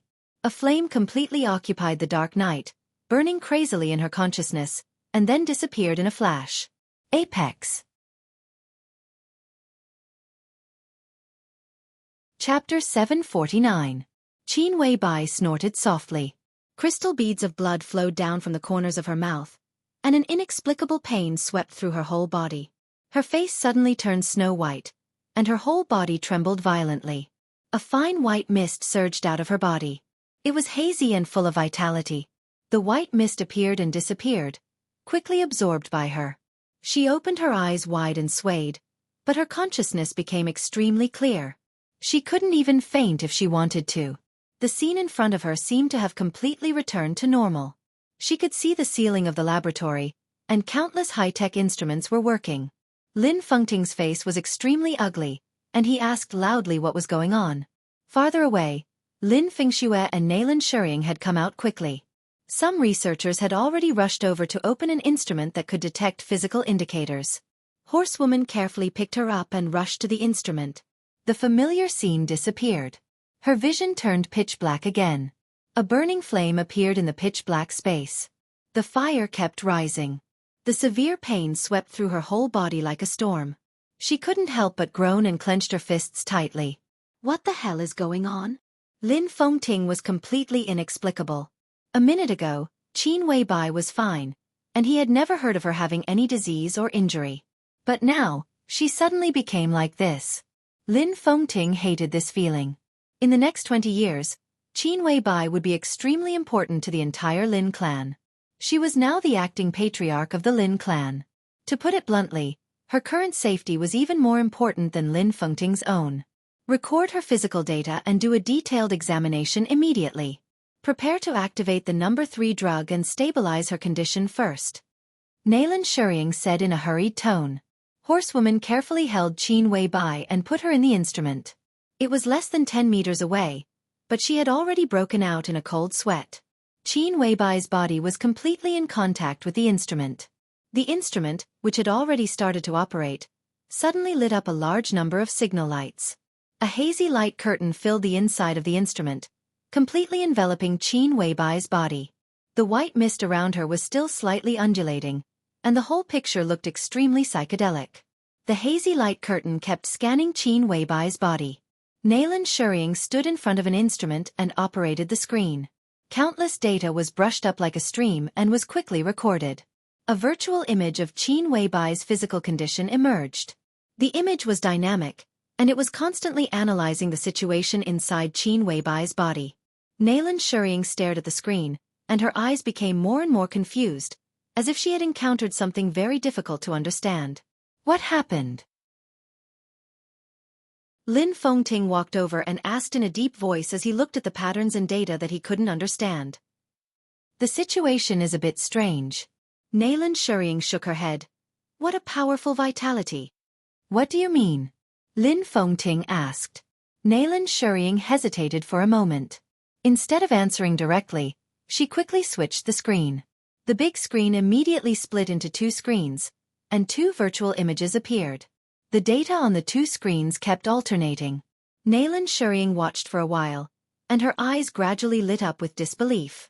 She said softly, "What the hell is going on?" "I'm the one asking you." Lin Fengting's tone was a little impatient. Qin Weibai suddenly became like this, which really tested her mentality. At present, according to the data analysis of the instrument, Boss Qin's situation is the same as that of the person inside. Nayland Shuriying finally spoke. As she spoke, she pointed to the closed nutrition chamber nearby. "What do you mean?" Lin Fengting's body shook violently. The same situation? Did Qin Weibai also need the body of the god of war and a long sleep? Lin Fengting's eyes became cold in an instant. He looked at Nayland Shuriying and said in a cold voice, "Make it clear." The person inside was so seriously injured because of the 13th floor. But this matter had nothing to do with Qin Weibai. How could their situation be the same? If someone had done something, Nayland Shuriying was the most suspicious person among all the people present. Did something happen to the Wang family of Beihai? Lin Fengting's eyes flickered. He could tolerate many things, but if Nayland Shuriying really attacked Qin Weibai, he could not tolerate it. The Lin clan could not tolerate it either. Qin Weibai might have many identities, but she was now the patriarch of the Lin clan. Attacking the patriarch of the Lin clan was tantamount to a formal declaration of war. Nayland Shuriying's heart beat fiercely. Facing Lin Fengting's cold eyes, she shook her head and said, "You misunderstood me. Boss Qin is fine at present, but her injury is exactly the same as that of the person inside. But compared with the person inside, the damage to her body is very light. They have the same kind of injury, but the severity is different. If you use the value as an example, the severity of the person inside is about 100, while the severity of Boss Qin is about 1. Moreover, there is a very strong vitality in Boss Qin's body, which can probably perfectly offset her injury. The situation just now should be a sudden outburst, and now it is being made up by the vitality. Boss Qin will be fine after a short rest." Lin Fengting looked at her quietly. His expression was as if he was listening to a book from heaven. "You said Little Bai is injured?" he asked slowly. Nayland Shuriying nodded and said, "Yes." "Ridiculous," Lin Fengting said coldly. "How did she get injured? And it's the same injury as that person. Do you think it's possible? Just a moment ago, she was still fine. This is indeed ridiculous, and this is what I can't understand the most." Nayland Shuriying nodded and frowned, as if she didn't know how to phrase it. An exclamation suddenly sounded. Lin Fengyue's excited voice sounded, "Fengting, the patient's physical index has stabilized, it's completely stabilized." Lin Fengting turned around and asked, "Whose index?" "Hers." Lin Fengyue stretched out her hand and pointed to the nutrition pod with an incredulous look on her face. "Don't ask me, I don't know how it's done." In the nutrition pod, the nutrient solution that had been consumed almost in an instant was replenished again. A new set of data appeared on the computer. When Chairman Qin's accident happened, the body's stats were rising, and it wasn't temporary. From the looks of it, the growth of the stats is very stable. If her original state was neither dead nor alive, then from the looks of it now, she's alive, but she's closer to death. How could such a thing happen? We didn't do anything. Is it the body of the god of war? Lin Fengyue kept talking. It has nothing to do with the body of the god of war. Dr. Lin, you can come and have a look at this. Nayland Shuriying's voice sounded. Lin Fengyue was stunned and came to Nayland Shuriying's instrument. Countless data were still flowing on the instrument. Lin Fengyue's pupils suddenly shrank, and she whispered, "Is this Boss Qin's physical data?" Nayland Shuriying nodded. Lin Fengyue was dumbfounded. "Why? Okay." Lin Fengting suddenly spoke with a gloomy face. "Now is not the time for you to discuss with each other. I need to know what is going on." Lin Fengyue glanced at him and frowned, as if she didn't know what to say for a while. "I don't know if you can understand." Lin Fengyue said slowly. To put it simply, we regard the palace master's injury as a kind of disease. Now this disease, we temporarily name it 0. The palace master's disease can be said to be incurable. In terms of values, her disease value has reached 100. Lin Fengting felt that this statement was a bit familiar. And now, Boss Qin is infected with the same disease as the palace master. But her disease is very light, and the value is only 1. The value of 100 is the value of the palace master stabilized by the body of the god of war, but just now, this value suddenly decreased. We are not sure how much it decreased, but the palace master's injury has indeed improved greatly, at least by nearly 1/10. This may be the reason why Boss Qin is in this situation. Lin Fengting's pupils suddenly shrank. You mean that part of the palace master's injury suddenly transferred to Little White, and now they share the palace master's injury? More than that. Lin Fengyue shook her head. At least for now, it seems like Chief Qin is only taking on a small part of the responsibility. Most of the responsibility seems to have suddenly disappeared, or maybe someone else is taking it. I just don't know who it is. Moreover, Boss Qin suddenly has a lot more vitality in her body, and we don't know what is going on. Similarly, we don't know why she can bear the injury with the palace master. Lin Fengting stopped talking. He stood in place and was silent for a long time, with a solemn face. After a long time he took a deep breath and said slowly, "Stealing heaven." What is stealing heaven? Nailan Shurying and Lin Fengyue asked at the same time. Lin Fengting shook his head with a wry smile. Stealing heaven was naturally not a scientific thing. It was a word he heard from Lin Su. As the metaphysics grandmaster of the Lin clan, Lin Su's cultivation was not much worse than that of Xian Xuanzi and Great Master Wu Wei. Stealing heaven involved a lot of mysteries of heaven and fate, and it could be said to be the highest achievement in their profession. The general principle was to completely connect 2 or 3 people who were most closely related to fate. When they were together, they condensed infinite vitality into a chain that tied up the fate of several people, so that they could bear the injury together. It sounded mysterious, and it was not easy to do. According to Lin Su, since they wanted to steal heaven and change their fate, then the connection between the fate of several people must be close to a certain extent. At the same time, the so-called chain condensed by vitality must be strong enough. As for the strength, it needed enough vitality. According to him, only the fate of the country contained the strongest vitality. For example, the dragon vein of Zhongzhou State. Even if the dragon vein existed, there was a saying in metaphysics that the dragon's head could not be seen. If someone was the dragon's head, someone must be the dragon's tail. It was difficult for the entire dragon vein to completely gather on one person. If this could not be done, the chain would be unstable and the fate of several people could not be tied up. The dragon vein was the execution tool of stealing heaven, but the foundation was another thing. As for what it was, Lin Su was not very clear. Even if all these could be possessed, the executor was difficult to find. Without enough understanding of the mysteries of heaven and fate, it was impossible to steal heaven. Those who could do this were mostly grandmasters in the same field. Stealing heaven and changing fate was against the will of heaven. If it was really implemented, there must be a price to pay. No one was willing to sacrifice themselves for nothing. Therefore, as the highest achievement in metaphysics, stealing heaven and changing fate was mostly a theory. The Lin clan's information in this regard was also vague. After all, no one had realized it. But this scene, Dragon Vein? Li Tianlan had it. As for the foundation, Great Master Wu Wei might be able to provide it. As for the executor, Xian Xuanzi also joined the Samsara Palace. That was to say, the theory might become reality. Xian Xuanzi was dead.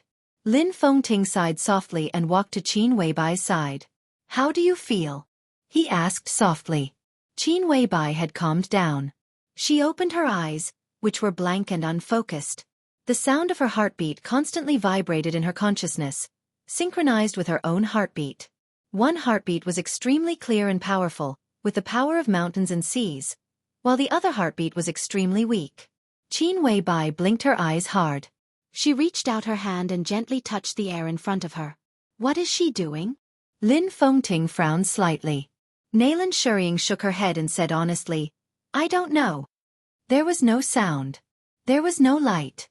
Qin Weibai seemed to be completely immersed in her own world.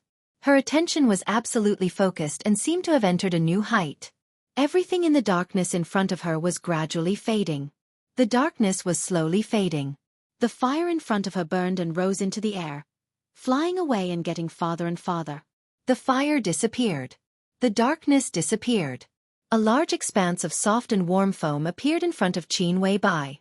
The foam completely wrapped her whole body, with the smell of nutrient solution. In a trance, Qin Weibai seemed to feel that she had turned her head. Her sight was clear and bright. She passed through the nutrient solution and saw a huge sealed nutrition chamber. The light shone in from outside the nutrition chamber. She saw the neatly arranged high-tech instruments. She saw Horsewoman. She saw Lin Fengyue, Lin Fengting, and Nalan Shuying. Then she saw herself. She was lying on an instrument. She reached out and touched the air in front of her. Phew! Qin Weibai suddenly sat up, gasping for breath, and her face was pale. Boss, how are you? Horsewoman took a step forward and looked at Qin Weibai with panic in her eyes. Qin Weibai kept taking deep breaths. She shook her head and was a little uncertain. I just seemed to be dreaming. The long darkness was like an unexplored forbidden zone of thinking, but it was also like a vast and boundless space that really existed. The burning flame brought a glimmer of light in the absolute darkness. The flame was burning, but it was extremely cold around her. She was a flame. She kept shuttling in the long silence and almost eternal darkness. She didn't know where she was. She could feel that her body was soaked in the nutrient solution. Vaguely, she seemed to hear Mr. Lin talking. She heard Horsewoman's voice. Countless voices were torn apart into a messy sound line. Her thoughts seemed to leave her body and rush to the distance. It was like a dream. But it was the most realistic dream. She could feel the feeling of walking step by step into the dream from reality. The boundless darkness was not fleeting, but continuous and long. She quietly counted the time. There was no time in the night. The time was not synchronized, and there was no meaning in existence. The distance was not synchronized, and it was also meaningless. Her thoughts were like a flame, constantly floating in the long and distant darkness, without life and death, without any emotion. 1 year, 2 years, 10 years, 20 years. She felt tired. The spiritual power of the transcendent realm seemed to have signs of collapse in the eternal darkness. The flame kept trembling. In the extreme darkness, glimmers of light lit up one after another. They were like stars, pulsing with her thoughts. In the almost numb coldness, she felt a touch of warmth for the first time. Once again, she heard the voice and saw the light.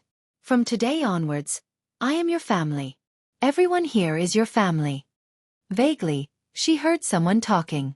It was a quiet, incomparably warm voice. Her thoughts extended out frantically along the voice. The darkness disappeared. A delicate small city appeared in her sight. Under the blue sky, the whole city was like a garden. Some people were walking in the garden carefreely. All the vehicles were driving underground.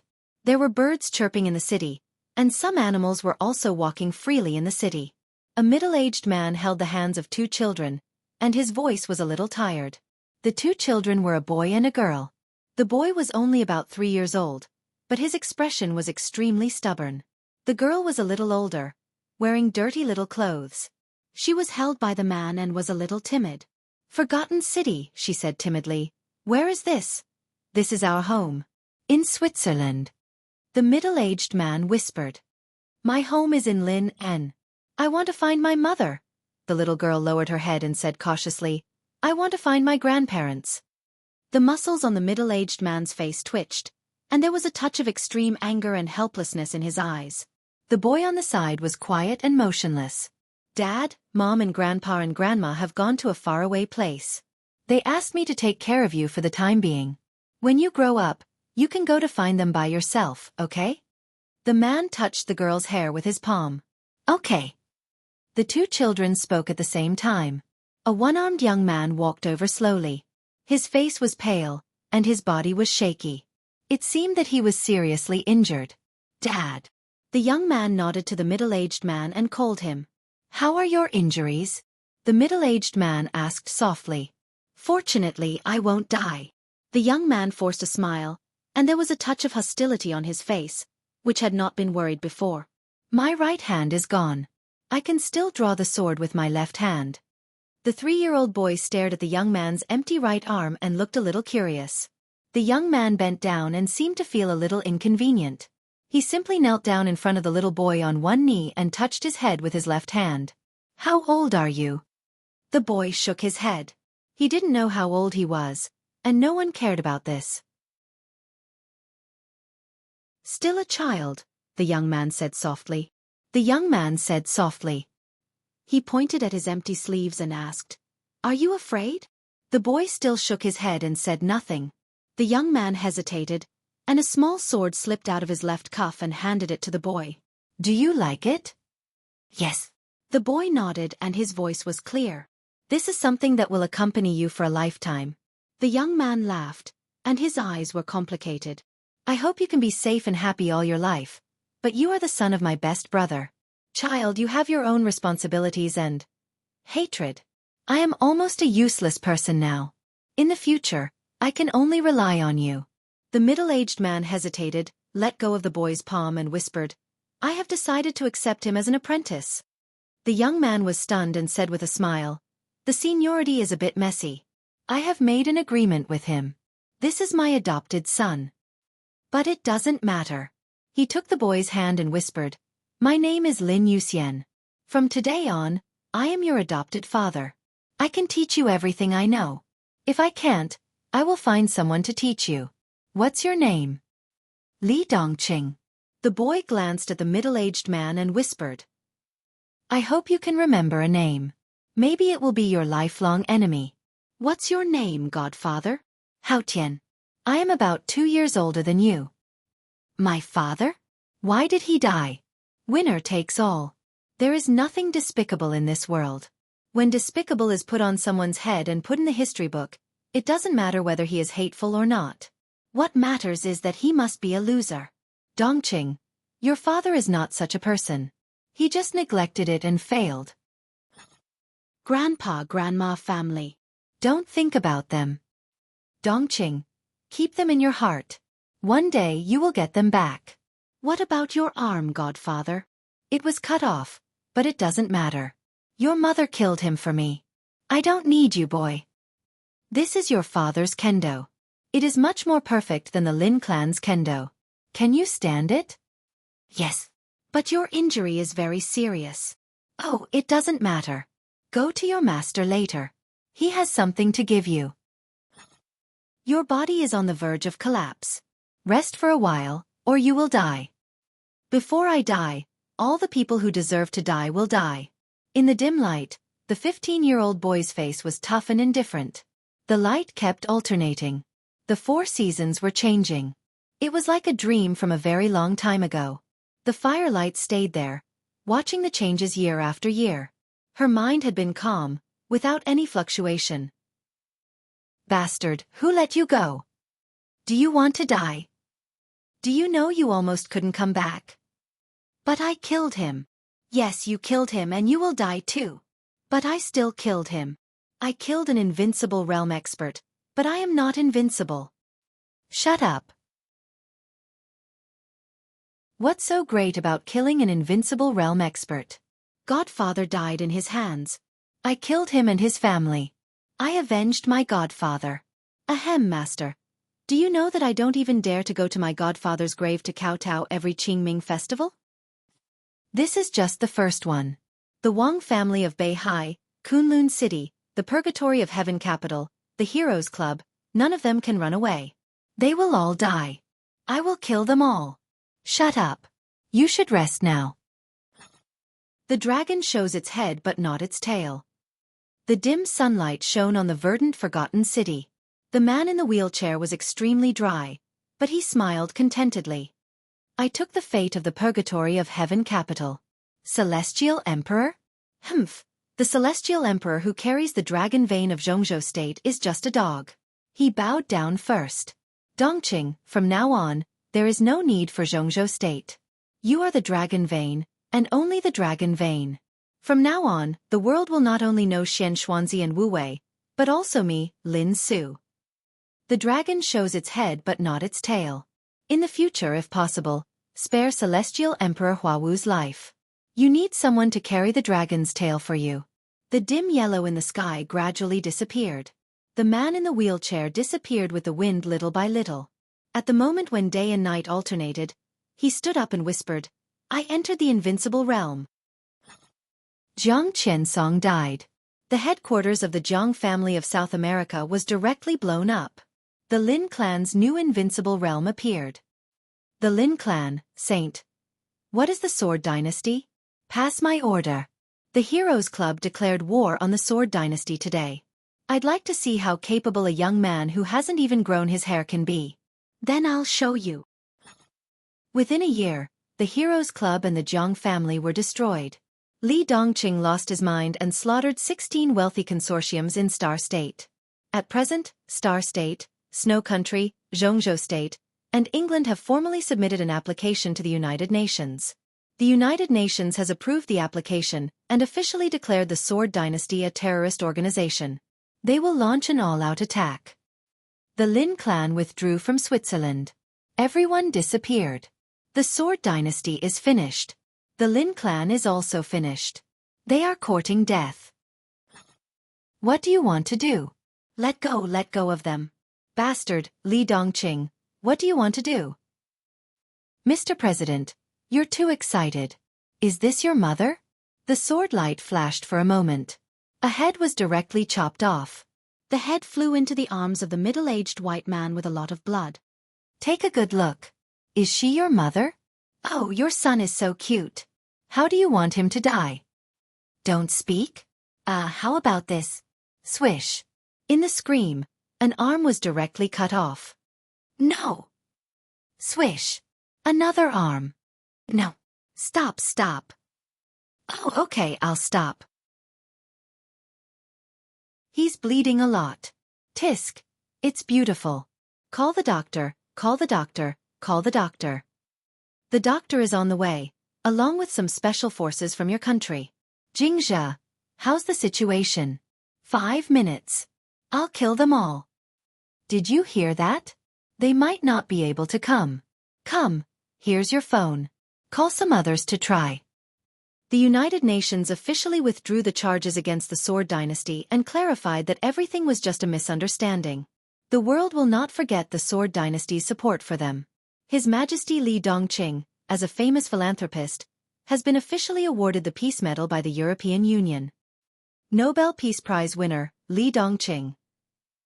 Light flashed and time passed. That ball of fire floated quietly in the dreamland that seemed real and illusory.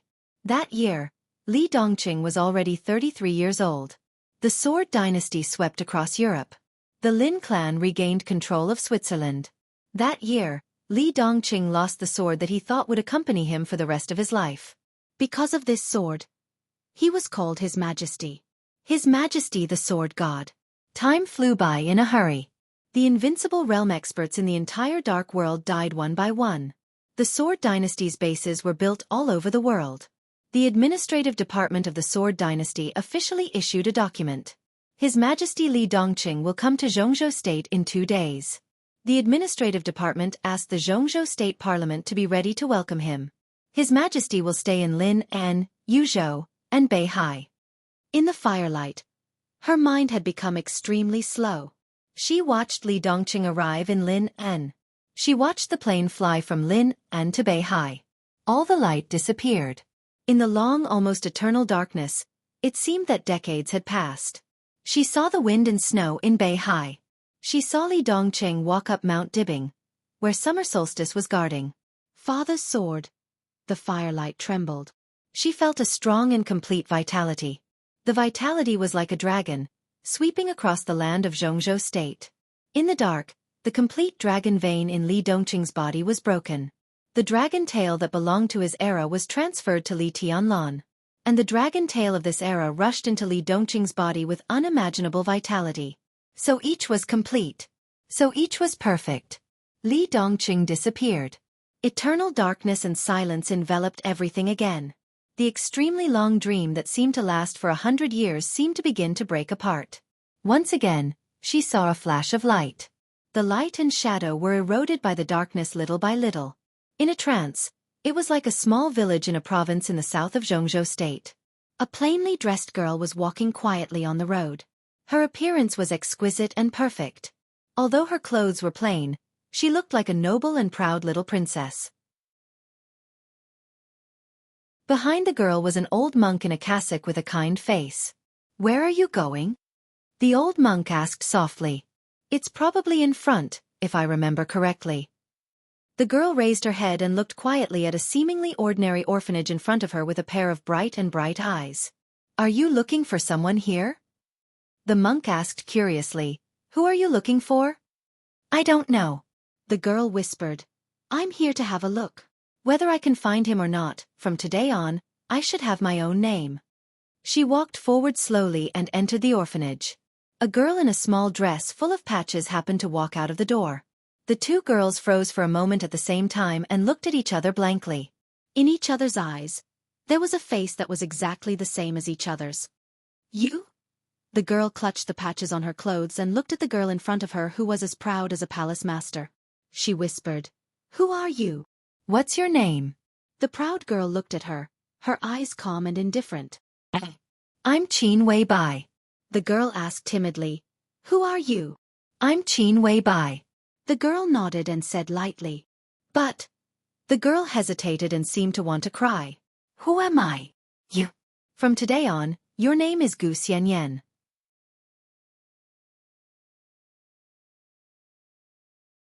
Chapter 750. It was as if they were destined to meet. They were the perfect mirror images of each other. Their faces were exactly the same, their heights were exactly the same, and even their natural fragrance was exactly the same. The afterglow of the setting sun shrouded their shadows. The slight darkness on the horizon was swallowing up the world. The two girls looked at each other quietly. But vaguely, it seemed that two souls were confronting each other. The girl's clothes were simple and clean. Her pride and strength seemed to emanate from her bones. Her every move was natural. However, behind this pride and strength, there was indescribable exhaustion and haggardness. The girl in front of her was weak, ignorant, naive, and ignorant. Her soul seemed to be completely shrouded in the shadow of the other party, looking delicate and pitiful. "Remember your name from now on.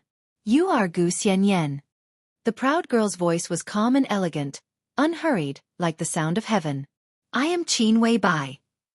"But I am Qin Wei Bai," the girl said timidly, and her smart eyes gradually overflowed with tears.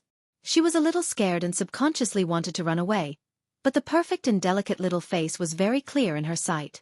Perhaps because of the confusion in her heart, her steps were a little hesitant. "I don't like the name Gu Xianyan." The girl in front of her who looked exactly like her, nodded and said coldly, "I don't like it either." Then there was nothing. The girl finally cried out. She felt wronged and lost. In her small mind, she still could not understand what it meant to be domineering. However, this big sister who looked exactly like her wanted to steal her name. This made her very sad. Sparkling tears flowed down from her eyes and fell on her patched clothes. She pursed her lips and did not make a sound. "Remember it?" The other party quietly watched her cry silently, and repeated it again unhurriedly. "Sister, who the hell are you?" The girl looked at her carefully, and her tears could not be stopped. She looked so pitiful. "I am Qin Wei Bai."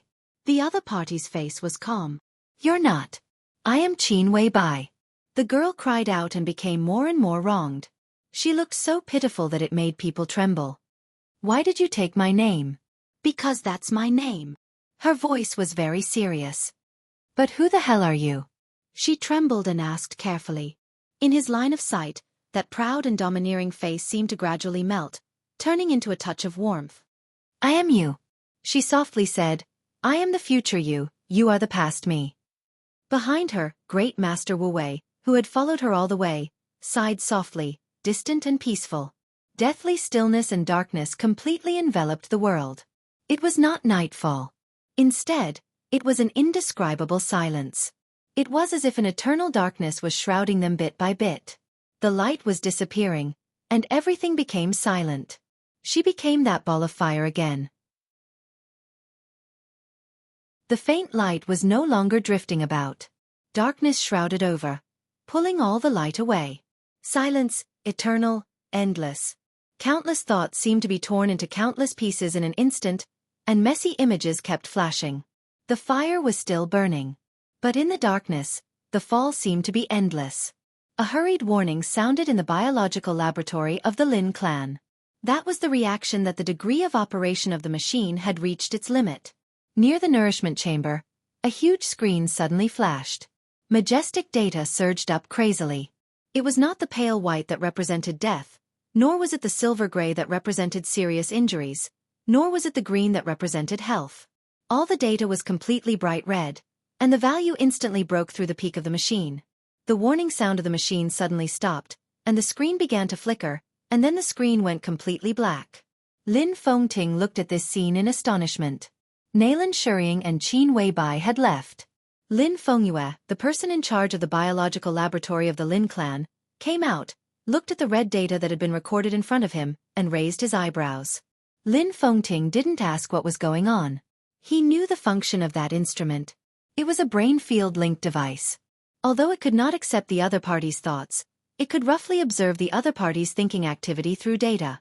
For several months, the injured person's mind had been in a state of chaos, dead silence, but occasionally there were fluctuations, which was why the Lin clan could be sure that she would survive. At this time, the data detected by the instrument had all broken through the peak that the instrument could detect. For Lin Fengting, this was enough of a surprise. When will she wake up? Lin Fengting asked. It's difficult. Lin Fengyue shook her head. The brain field link device can detect the mental state of the human brain. This situation. Her tone was a little hesitant and unbelievable. Her spiritual attainments have always been terrifying. Lin Fengting chuckled and said, in terms of spirit, she can even be said to be the person closest to the transcendent realm. That was the situation before. If she was only close to the transcendent realm, then her mental state could not reach the peak of this instrument at all. I'm not sure about the current situation, but I can be sure that at least at that moment, her mental state has far exceeded the boundary of the so-called transcendent realm. Lin Fengyue looked at Lin Fengting with a complicated look in her eyes. But even such a strong spirit did not wake her up. What do you mean? Lin Fengting frowned. He had said this sentence many times in the past few days, and he wanted to vomit when he heard it. Her body is too weak to support her spirit. At present, the most optimistic result is that even if she wakes up, it is impossible for her to return to the state of the invincible realm at the peak. The best result is that she can return to the level of an ordinary person. There is no possibility of her martial arts being preserved.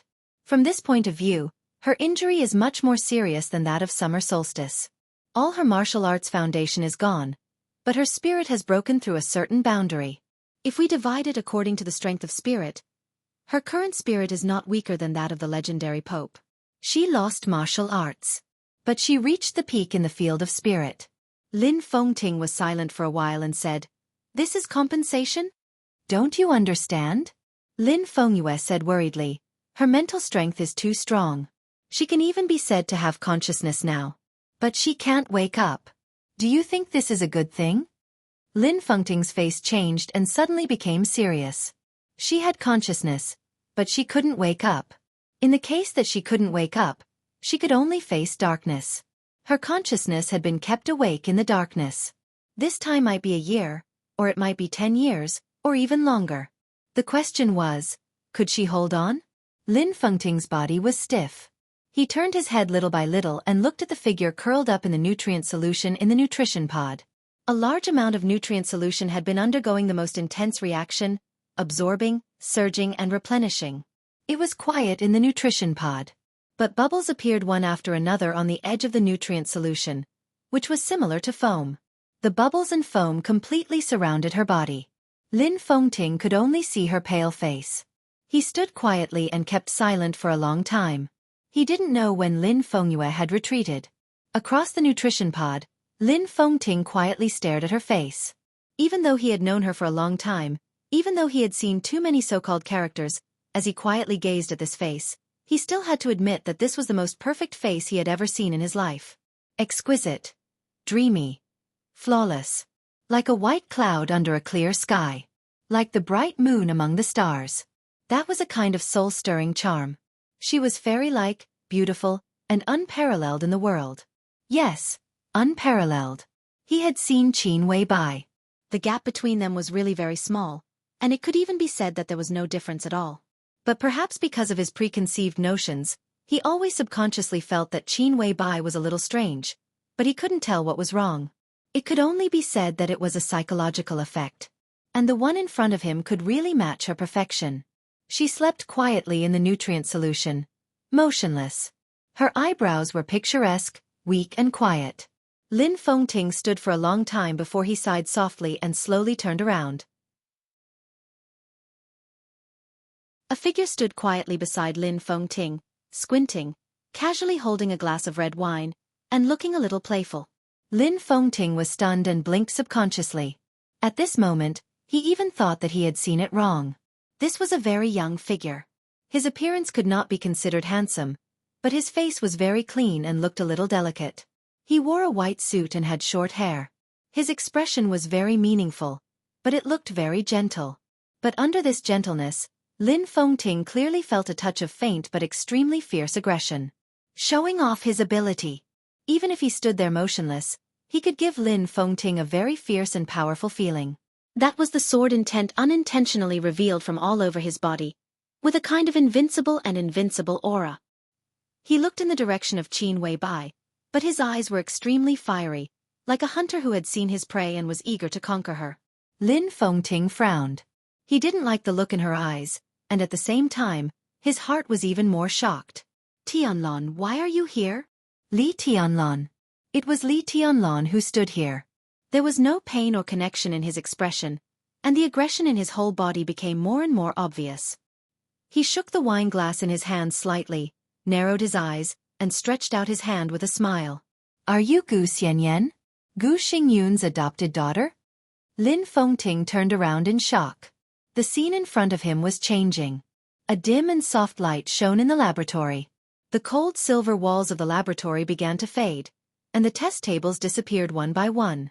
There were more and more lights, and it became softer. A crowd appeared in Lin Fengting's sight. Men and women, young, middle-aged, old. Everyone was gathering with their familiar circle, and at the same time, they naturally met some new friends. Everyone was talking and laughing, but everyone's eyes were intentionally or unintentionally looking at Lin Fengting. To be exact, they were looking at the back of Lin Fengting.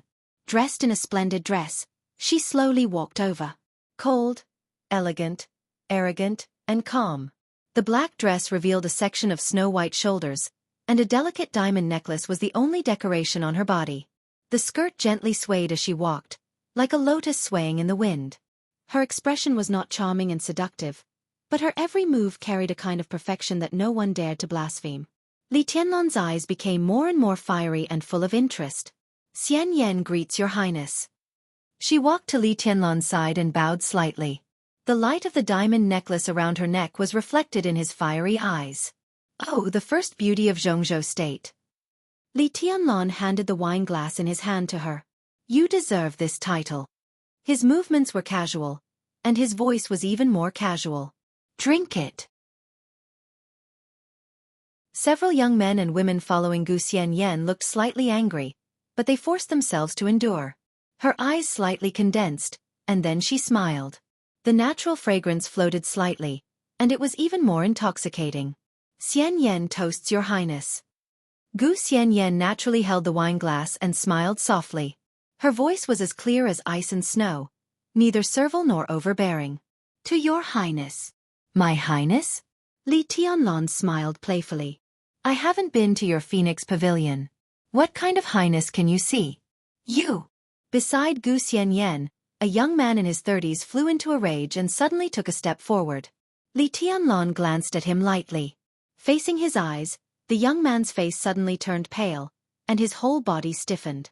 There was a flash of annoyance in Gu Xianyan's bright eyes, but she was still as cold as a lotus. Your Highness, you must be joking. A few days ago, I had the honor of meeting Your Highness at the airport. Your Highness killed a new expert of the invincible realm with one strike. Your Highness was brilliant, and your divine power was shocking. Even my foster father felt ashamed when he saw it. Li Tianlon narrowed his eyes and said faintly, Oh. Gu Xianyan held the wineglass that Li Tianlon had used and waited politely for a few seconds. Seeing that Li Tianlan had no other reaction, she nodded and said, "Your Highness, my friend and I still have to discuss 2 projects. Please excuse me." She did not introduce the man and woman beside Li Tianlan. Their identities were not at the same level, and it was useless to introduce them. "Stop." Li Tianlan smiled and raised his hand. The waiter quickly walked over with a tray. Li Tianlan picked up another glass of wine, took a sip, and then handed it to Gu Xianyan. "Drink it." Gu Xianyan paused, and her eyes gradually focused. "Your Highness, we do have something important to do. Miss Xianyan is not good at drinking. I am willing to toast your Highness on her behalf." The young man, who was stiff in place for a long time, could not help but take a step forward, looked directly into Li Tianlan's eyes and said, "Do you deserve it?" Li Tianlan casually leaned against the bar counter, glanced at him and said lightly, I am not interested in knowing who you are, and I am not interested in knowing who your father is." Li Tianlan's eyes swept over the man and woman beside Gu Xianyan, and his tone was cold. "Get out of here, all of you. Today, she will drink with me here." Li Tianlan. The young man could no longer hold back his anger. "Don't go too far, I am Ling Nanhon." Bang!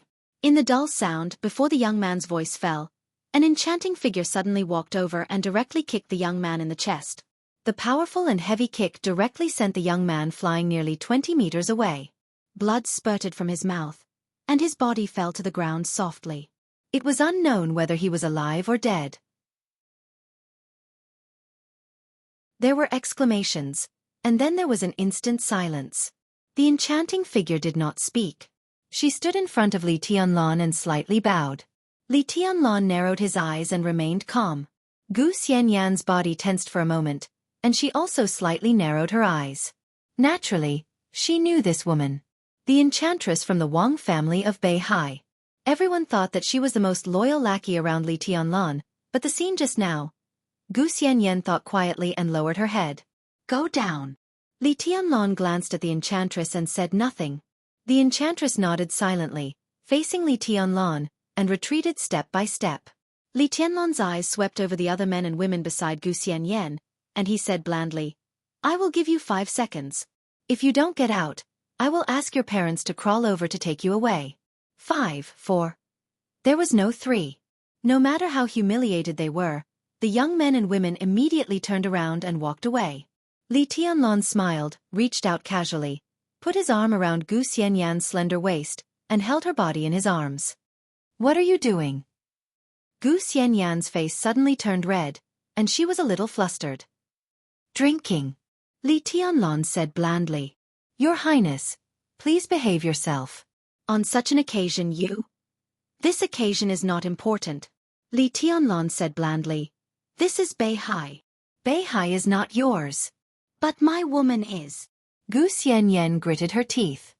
"Your Highness, aren't you afraid that the little princess of Beihai, the future patriarch, will be angry and jealous? Your Highness may not be afraid, but I can't afford to offend her." "It's okay. She is very obedient." Li Tianlan narrowed his eyes, and there seemed to be 2 abysses deep in his eyes. "In the future, I should let her teach you how to be obedient." "Let me go." "Let's go. Dance with me." "I won't." "Ha? Li Tianlan, what do you mean?" In the loud roar, Gu Qianchuan stared at Gu Xianyan, who was held in Li Tianlan's arms. His eyes seemed to spurt fire. The banquet was over. But everyone did not leave. Because Li Tianlan did not allow Gu Xianyan to leave. Didn't I say it clearly enough? Li Tianlan held the slightly struggling woman in his arms and kneaded her waist through the thin dress with one hand. He said blandly, "She will stay with me tonight." "Why? Has she been used by you? If so, I can give her back to you." Gu Xingyun trembled with anger. The use of the Phoenix Pavilion was indeed very secretive, and it was mixed with some ambiguous atmosphere. However, Gu Xianyan was the pavilion master of the Phoenix Pavilion, and Gu Xingyun normally treated her as a pearl in his palm. He loved her dearly, even more than his own daughter. Was this what a human being would say? Not to mention in Phoenix Pavilion, even in Zhongzhou State, Gu Xianyan's education and behavior were purer than anyone else's. This sentence was completely insulting to him. Li Tianlan, what do you think Kunlun City is? What do you think Kunlun City is? How long do you think Kunlun City can exist? You! I'll give you another chance. Now get out of here. If this woman can satisfy me tonight, I can consider letting you live a little longer. First Elder. In the silence, Gu Xianyan's somewhat confused and helpless voice sounded. That kind of extremely tough power directly suppressed her and her backer, and everyone could do nothing. Her voice was very light, but it gradually became firm. I'm willing to stay. Li Tianlan. Gu Xingyun's face turned red and he trembled all over. The enchantress quickly walked over and handed Li Tianlan a room card. Take it. Li Tianlan narrowed his eyes and handed the card to Gu Xianyan. Gu Xianyan was held in his arms with a red face. She wanted to refuse, but finally, she reached out and took the room card with trembling hands. Li Tianlan laughed and walked upstairs to the room with the first beauty of Zhongzhou State in his arms. His figure went directly to Gu Qianchuan, getting closer and closer. 10 meters, 5 meters, 3 meters. Gu Qianchuan, who clenched his fists, finally gritted his teeth and stepped aside. You will pay the price, I promise. I don't want to hear nonsense. Get out or die. Li Tianlan left directly without looking back. Lin Fengting looked at this scene in a daze. He did not know where it was, but it seemed to be a very important banquet. When did I come here? He silently thought. What was I doing before I came here? Tianlan? Seeing Li Tianlan leave, Lin Fengting subconsciously took a step forward. Bang! The huge palm directly hit the table, and a thunderous roar suddenly sounded. You killed Gu Qianchuan. Do you know what you are doing? The banquet disappeared. In the spacious conference room, a figure that Lin Fengting looked familiar was roaring angrily. Because he deserved to die. Li Tianlan lowered his head and stroked the golden retriever lying obediently at his feet.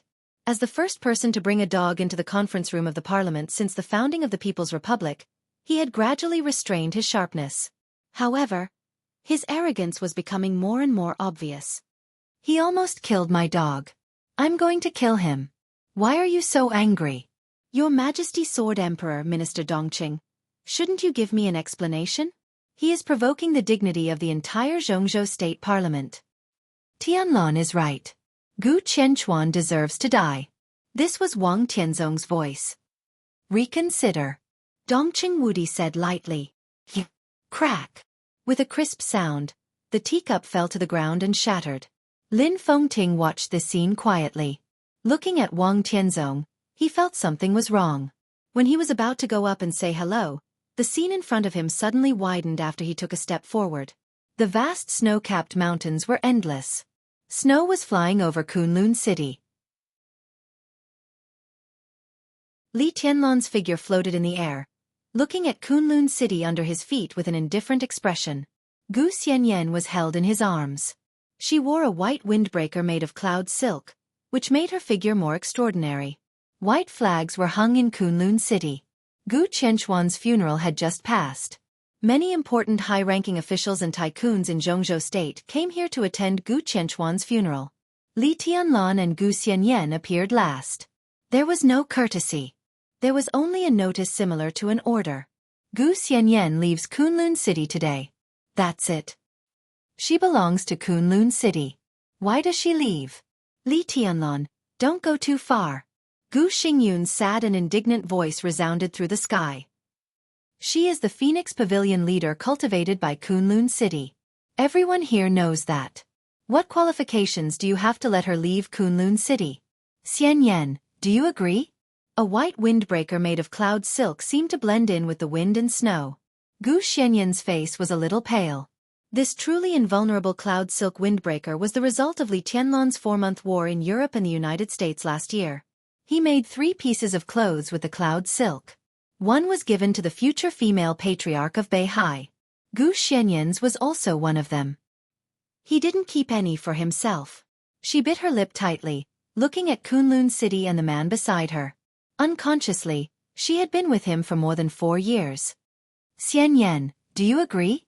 Gu Xingyun's voice sounded word by word, a little gloomy. Well, I'll say it again. Li Tianlan said blandly, Xian Yan has nothing to do with Kunlun City. You don't have to pretend to be related to her in the future.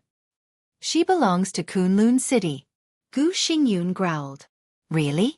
Li Tianlan said slowly. Who can testify? With flying snow in his eyes, he glanced at the important figures of Zhongzhou State under the city. Invisible sword energy covered the sky and the earth. All the people were silent. No one was willing to testify. Li Tianlan laughed. He pointed to a minister of the Special Warfare Headquarters of Zhongzhou State and said calmly, Tell me, did Gu Xianyan once belong to Kunlun City? The minister swallowed hard. Gu Xianyan certainly belonged to Kunlun City. When she was in Phoenix Pavilion, he even sent the elites of the department to teach her some knowledge she should master more than once. He was Gu Xingyun's confidant and had always been so. However, in the face of the overwhelming sword energy, he hesitated and finally lowered his head. He said hoarsely, I haven't seen her in Kunlun City. I think this lady has nothing to do with Kunlun City. Li Tianlan twitched the corner of his mouth and pointed to another speaker. What do you think? Is this lady surnamed Gu? It's just the same surname. It's a coincidence. The speaker laughed. This is the woman around His Highness. Naturally, she has nothing to do with Kunlun City. What do you think? The rolling sound waves shook Kunlun City. Everyone agreed that Gu Xianyan and Kunlun City had nothing to do with each other.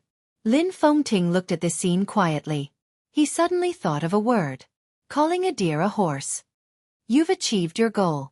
Kunlun City was already behind him. Under the flying snow, Gu Xianyan's palm was carefully held by Li Tianlan. His voice was calm. You have me completely. Really?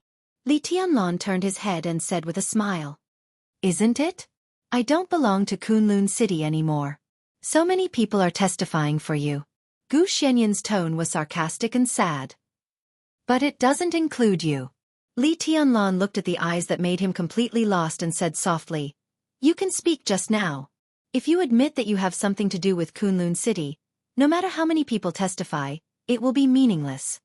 He took a step forward and said seriously, Why don't you admit it? Gu Xianyan took a step back, her face pale. She grabbed the corner of her clothes and shook her head subconsciously. Answer me, why don't you admit it? I don't know.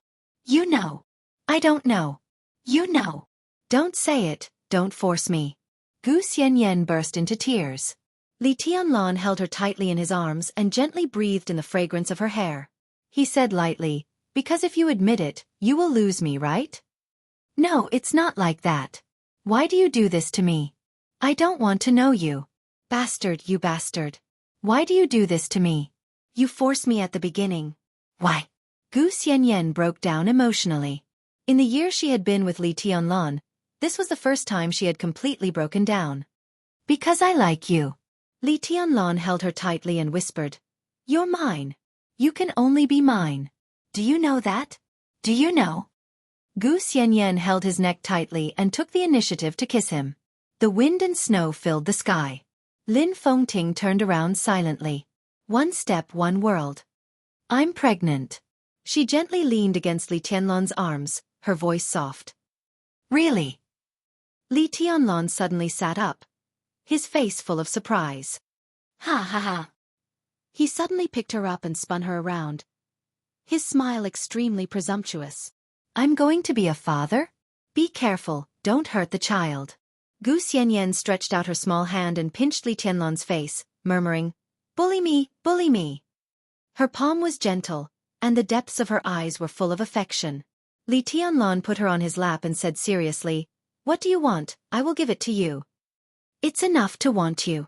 Gu Xianyan whispered. Li Tianlan was a little embarrassed.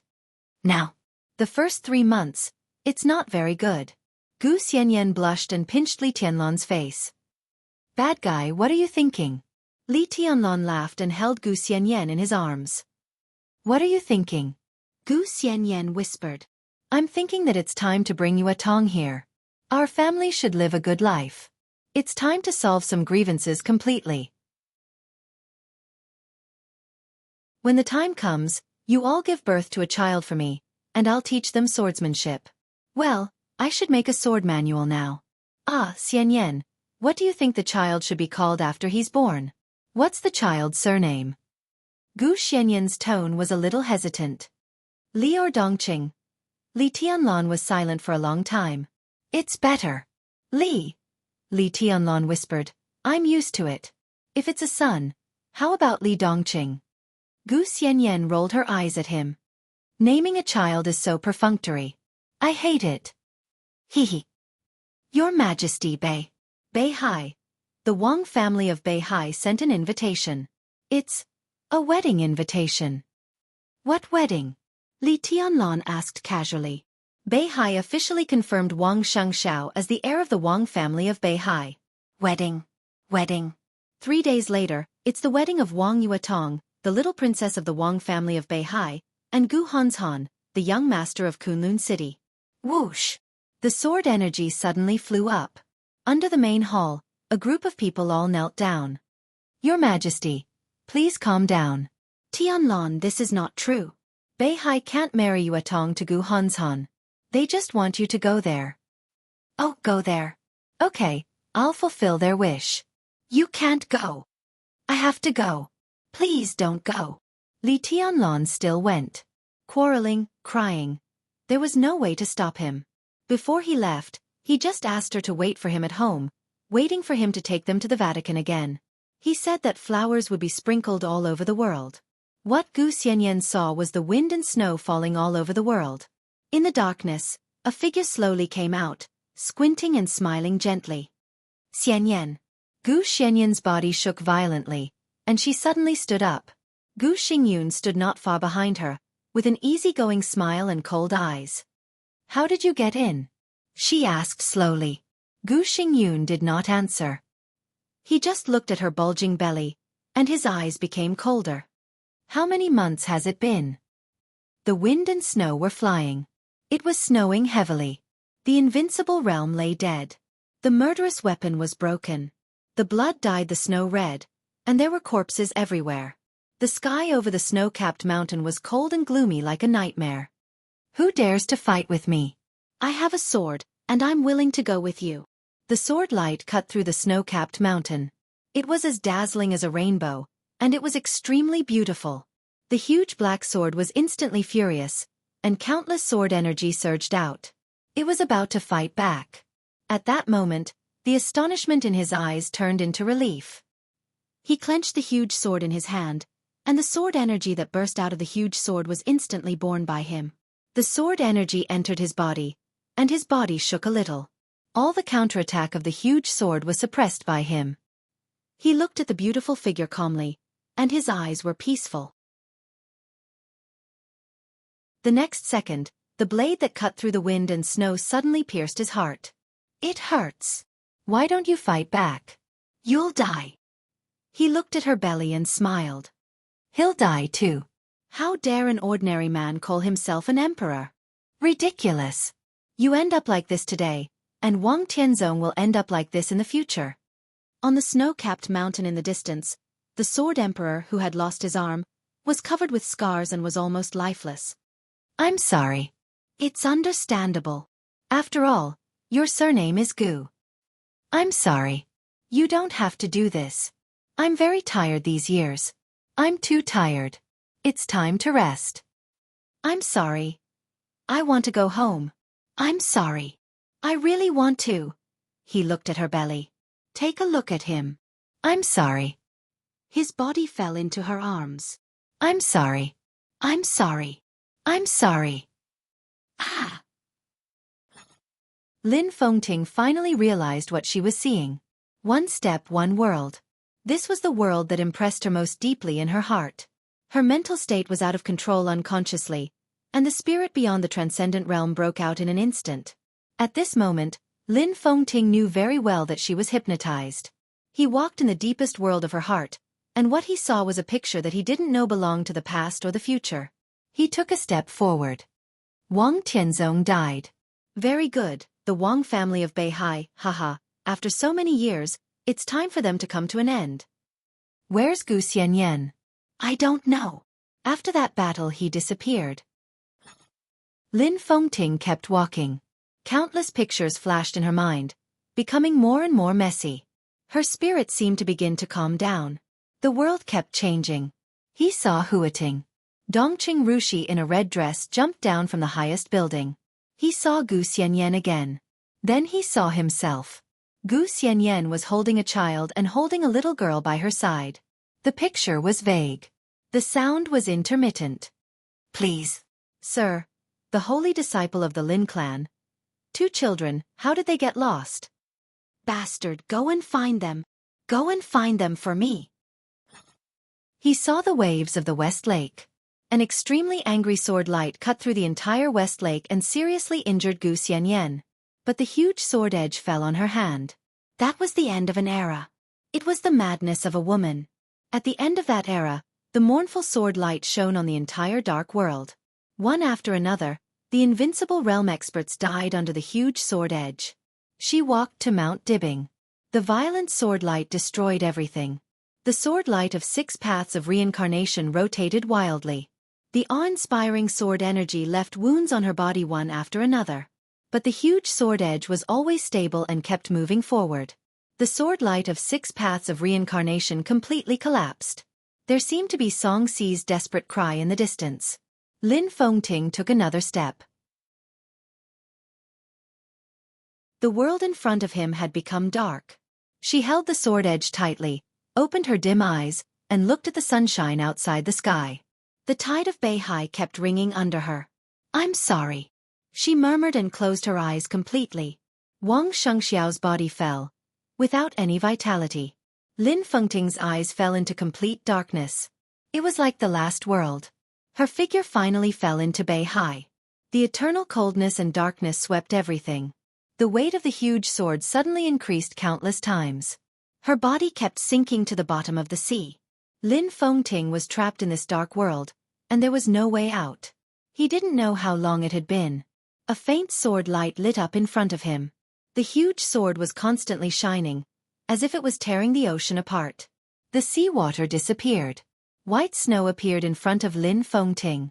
That was like the last picture. It was like the first rebirth. The little girl in ragged clothes lay in the snow. Her body had become very small, and the wounds caused by the 6 paths of reincarnation became more and more intricate as her body shrunk. It was as if the most profound 6 paths of reincarnation sword manual was carved on her body. That was the power of time. The wind and snow were flying. The girl was lying in the snow, with a dark huge sword beside her. Not far away, 3 monks were walking over in the snow. When they saw the figure on the snow, their faces changed, and they immediately sped up. Lin Fengting took a step forward subconsciously. Buzz! The snow was gone. Everything was gone. Cold metal lights appeared in front of his eyes. Everything in the laboratory appeared in front of him again. Dad! Sir! Wind and snow! Patriarch! Voices rang out one after another. Lin Fengting glanced at the crowd around him blankly. Dad, what's wrong with you? You've been standing here for nearly 7 days. Lin Yuxian walked over quickly, his voice trembling. It's okay. Lin Fengting smiled weakly. I read a story that she once told me herself. He opened his mouth and spat out a mouthful of blood. 1 step, 1 world. In that state of hypnosis, even if he was a half-step chosen one, 7 days almost dragged down his will. His body fell into Lin Yuxian's arms, but his mind was thinking of the sword on the snow mountain and the little figure in the snow. He smiled and whispered, "What a fool." It happened to be over 10,000 words, so this paragraph is not worth money. Let me tell you something that happened in the real world. At Haneda Airport in Japan in 1954, a white guy claimed that he came from Tailed, a country with a history of thousands of years. His passport was real, and it was even stamped with Japanese and European entry and exit stamps. However, there was no country called Tailed in the world. In a stalemate, the customs arranged for this guy to stay in a nearby hotel and sent someone to guard him. But the next morning, this guy from Tailed disappeared mysteriously. It's a famous story, and there are actually many similar things. What I want to say is about the theory of undetermined parallel universes. The so-called undetermined means that it may or may not exist. This kind of thing can only appear in urban plots. For many things, if you don't believe it, it doesn't mean it doesn't exist. Of course, if you believe it, it doesn't mean it exists. This is a matter of personal opinion. I believe in his existence, so I wrote it. I don't think there's anything wrong with it. If this is a fantasy world, there are already many so-called unsolved mysteries that prove that the world we live in is a fantasy world. Actually, I quite like reading unsolved mysteries. Really, King like it. I believe in aliens, I believe in parallel universes, and I like watching astronomy videos. Why do things in the real world become fantasy when put in novels? A lot of people say that I've written badly, that I've written so badly that I'm confused. I feel that no one can represent me except myself. I'm very clear-headed now. I'm not crazy, and I didn't write badly. I'm very sure. There might not be much need to write these chapters, but I really wanted to write them, so I wrote them. At the end of this chapter, this parallel universe thing is over. Next, it's about Lee Tianlan. The debate about this can end here. Also, I can say that I've filled in most of the holes so far. Maybe you guys don't agree, but it doesn't matter. In the end, I'll write about who is who and what relationship they have with each other in the most straightforward way. That counts as filling in the holes. Actually, from the very beginning, I've been writing in different directions with different clues. My brothers who are more careful should have noticed it long ago. The only reason you guys don't believe me is that I haven't written about this before. That should be it. This paragraph really doesn't count. Good night, everyone.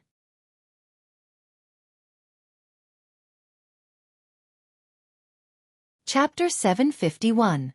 The first lunar month was about to pass. The day in the desert had gradually become hot. In the warden's dormitory, Li Tianlan, who was wearing a white shirt casually, hung up the call with Dongqing Wudi.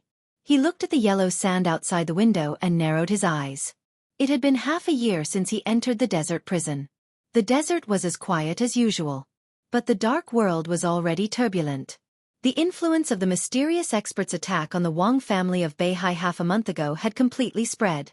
The video of the incident was completely spread throughout the dark world through different channels. The overwhelming sword swept up the fallen leaves on Mount Dibbing.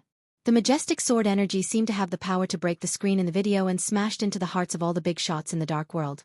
The casualties and losses of the Wang family of Beihai had already been calculated. Maybe it couldn't be called casualties and losses. It should be called death losses. No, to be exact, it should be a missing persons report. The sword covered tens of thousands of meters of heaven and earth, from the foot of the mountain to the top of the mountain, and swept a distance of thousands of meters. The momentum was tremendous and earth-shattering. But the whole process only took dozens of seconds. In these dozens of seconds, nearly 2,000 elites of the Beihai Corps stationed on Mount Dibbing that day disappeared, 1,700 people of the Beihai Internal Defense Force disappeared, and hundreds of people of the Heaven Punishment Troop, which the Wang family of Beihai was proud of, disappeared, including 9 thundershocking realm experts. From the foot of the mountain to the top, nearly 400 sniping points on Mount Dibbing were destroyed, and all the snipers were missing. 4 sets of weapon systems that could cover the entire Mount Dibbing were completely destroyed. The Alloy Research Institute and No. 2 Biological Laboratory hidden in the belly of the mountain exploded, and 16 doctors were missing. Yes, missing.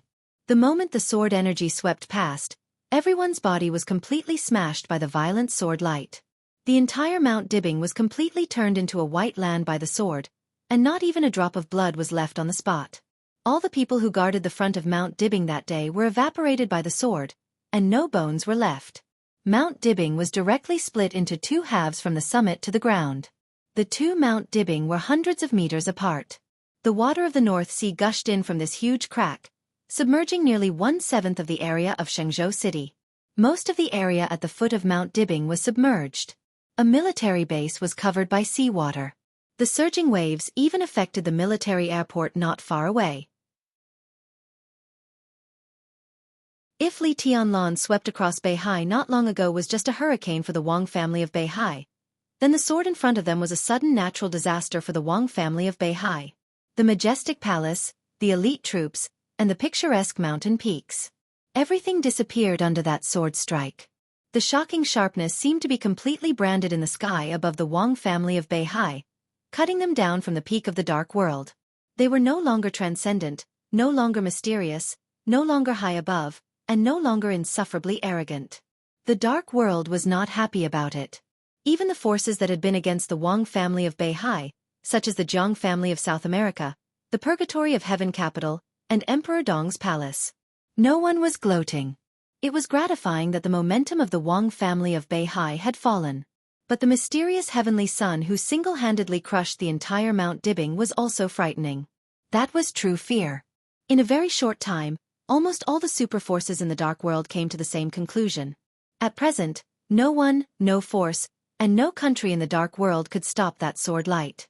The power of this sword was even no less than that of the Eternal Sword in Eastern Europe.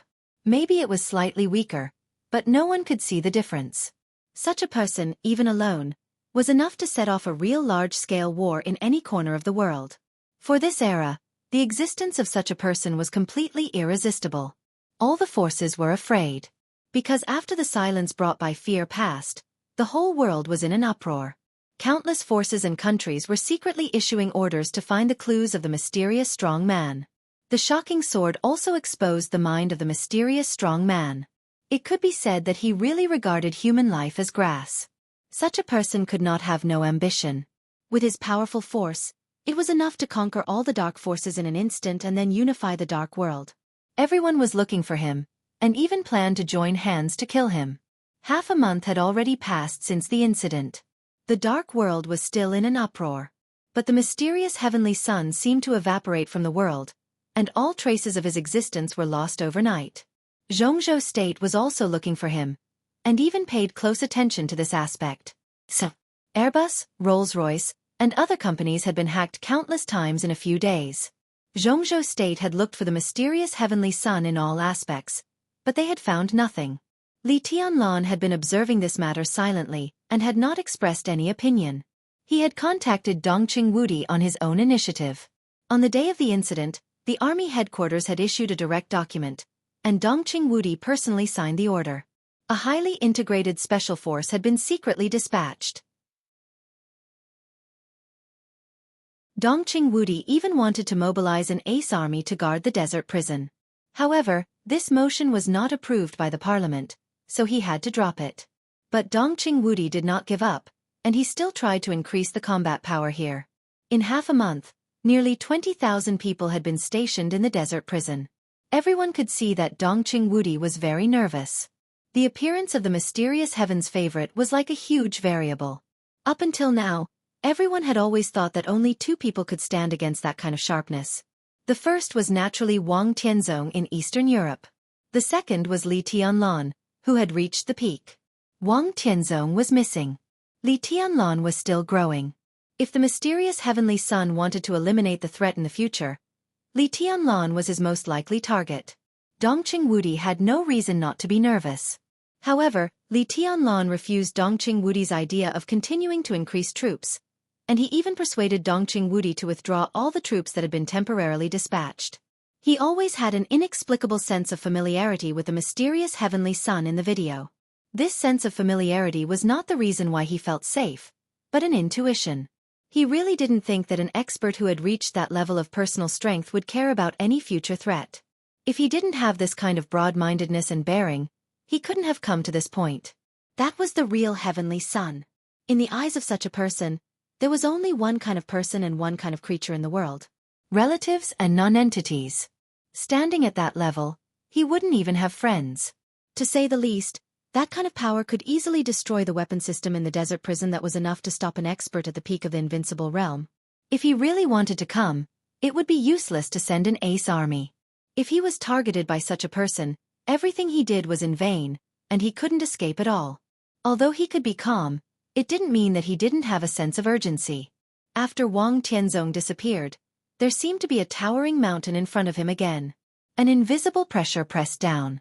The sword light shining at the end of martial arts seemed to have become a huge pressure, pushing him forward. So when everyone was looking for the mysterious heavenly son and wanted to know who he was, Li Tianlan was thinking about why he could come to that point. The office in front of him was clean and tidy, and a video was playing on the computer. He had played the sword strike that destroyed Mount Dibing hundreds of times. And 3 days ago, the Parliament of Zhongzhou State got another video. It was a pattern taken by the military satellite of Beihai Province. From a condescending perspective, the fallen leaves on Mount Dibing swept into a sky curtain. The sky curtain rushed to the top of Mount Dibbing. The sword light of the 6 paths of reincarnation flickered in the fallen leaves, and then went out in an instant. There seemed to be only one kind of sword intent between heaven and earth, and nothing else. The picture was steady and clear. Li Tianlan clearly saw that the sword intent that was about to cover the top of the mountain suddenly became scattered. Most of the sword energy whistled over and went straight into North Sea. The sword energy rolled up monstrous waves on the sea level. The surging tide suddenly collapsed, and the entire sea area of tens of thousands of miles in the North Sea was almost completely chaotic. A small warship not far away sounded the alarm. The next second, a huge wave as high as 100 meters directly slammed down. The sword energy spread wildly, and the water curtain covered the screen. Vaguely, the whole warship was completely torn by the sword energy, and all the weapons inside exploded. In the earth-shattering noise, the fire burned on the sea level. The 2 figures on the stage of Formidable Person became extremely small on the satellite picture. Vaguely, the heavenly sun glanced at the stone of Formidable Person. The silver moon sword on the stone of Formidable Person seemed to have fallen into his hand voluntarily or passively. The young man looked down for a while and didn't take the silver moon away. Instead, he put it back. He seemed to have communicated with summer solstice, but it was very short. In the surging white mist, the other 2 people who were at the foot of the mountain directly appeared on the top of the mountain. The next moment, the mighty white mist went straight into North Sea. In an instant, a white line across the sky appeared on the turbulent sea level. The white line kept moving forward on the open sea, getting faster and faster, like a torrent between heaven and earth. Stars. Half an hour. To be exact, it was 26 minutes and 34 seconds. The white line between heaven and earth disappeared. Without any warning, he suddenly disappeared from the satellite surveillance screen. Looking at the distance, in 26 minutes, they had crossed the sea level of hundreds of kilometers from Shenzhou to Liaodong. If they hadn't disappeared and kept moving forward, they could have appeared on the port of Liaodong in less than a minute with their speed. But they suddenly disappeared from the sea level. Until today, there was no trace of their existence. Li Tianlan narrowed his eyes. This video was much longer than that sword. And every time he watched it, Li Tianlan couldn't help but tremble inside. In 26 minutes, they had crossed the sea level of hundreds of kilometers. This meant more than just speed. This distance was shorter than the distance from Reki City to Mormons. But a large part of the distance from Reki City to Mormons was land that could be borrowed. And this distance was all the water surface that could not be borrowed under normal circumstances. This alone was enough to make up for the gap. When Wang Tianzong broke through, it took him nearly 2 hours to go from Reki City to Mormons. As for Li Tianlan now, not to mention on the water, even if he charged at full speed on land, he couldn't walk that far in half an hour. Even if there was no water limit, his physical strength couldn't rush across the vast ocean from Liaodong to North Sea. This was a chosen one who was really at the peak of his state. Not only was he at the peak of his realm, but also his physical strength and other aspects were at the peak of his age. Li Tianlan squinted and watched the video again. He was silent for a long time in the confrontation between the young man and summer solstice on the stage of Formidable Person. What did they say to each other? No one knew the answer to this question. From the attack to the present, the Wang family of Beihai had been silent. They didn't explain to Zhongzhou State or even make any statement to the outside world. Even inside Beihai province, they didn't give any statement. This kind of silence had gradually made the entire parliament of Zhongzhou State nervous. Beep! An urgent document from the army ministry suddenly came to him. Li Tianlan opened it and was slightly stunned. This document was not sent to Li Tianlan, but to Lieutenant General Xiao Mahai, the warden. No matter how remote the desert prison was, no matter how nobody cared about the position of the warden, Xiao Mahai was also a lieutenant general of Zhongzhou State. Although his position was hard, his military rank could be said to be one of the core officers of Zhongzhou State. When something major happened in the Zhongzhou State military, it was inevitable to inform him, even if it was symbolic. But this was the basic rule. The document was very formal, equivalent to a notice. Half an hour ago, the Wang family of Beihai officially announced the result of the handling of Di Jiang. Di Jiang was expelled from Mount Dibbing because of a variety of charges, real and fake, and was escorted to Beihai prison indefinitely. 20 minutes ago. After an emergency discussion, the army headquarters of Zhongzhou State announced that they agreed to Di Jiang's resignation as a member of Zhongzhou State, Marshal, and commander of the Border Control Corps of Zhongzhou State. The commander of the Border Control Corps was temporarily held by Dongqing Wudi, the executive minister of the army headquarters. And it was not Wang Qinglei of Beihai or Summer Solstice who officially announced the expulsion of Di Jiang and the imprisonment of the new invincible realm expert of Beihai. It was Wang Shangxiao. Li Tianlan took a deep breath and looked at the notice in front of him. He was silent for a long time. Di Jiang was expelled and imprisoned. But it was not the capable general of the Wang family of Beihai who took over the Border Control Corps. After going around in circles for a few months, Li Tianlan finally opened her eyes. The position of commander of the Border Control Corps once again fell on Dongqing Wudi. Now he could even be said to be the most powerful executive minister of Zhongzhou State since the founding of Zhongzhou State, and it could even be said that he had power over the court and the opposition.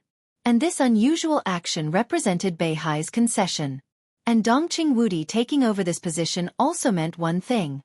In the face of the aggressiveness of the academics and the prince group, the Wang family of Beihai had reached an agreement with the giant group when Mount Dibing was attacked.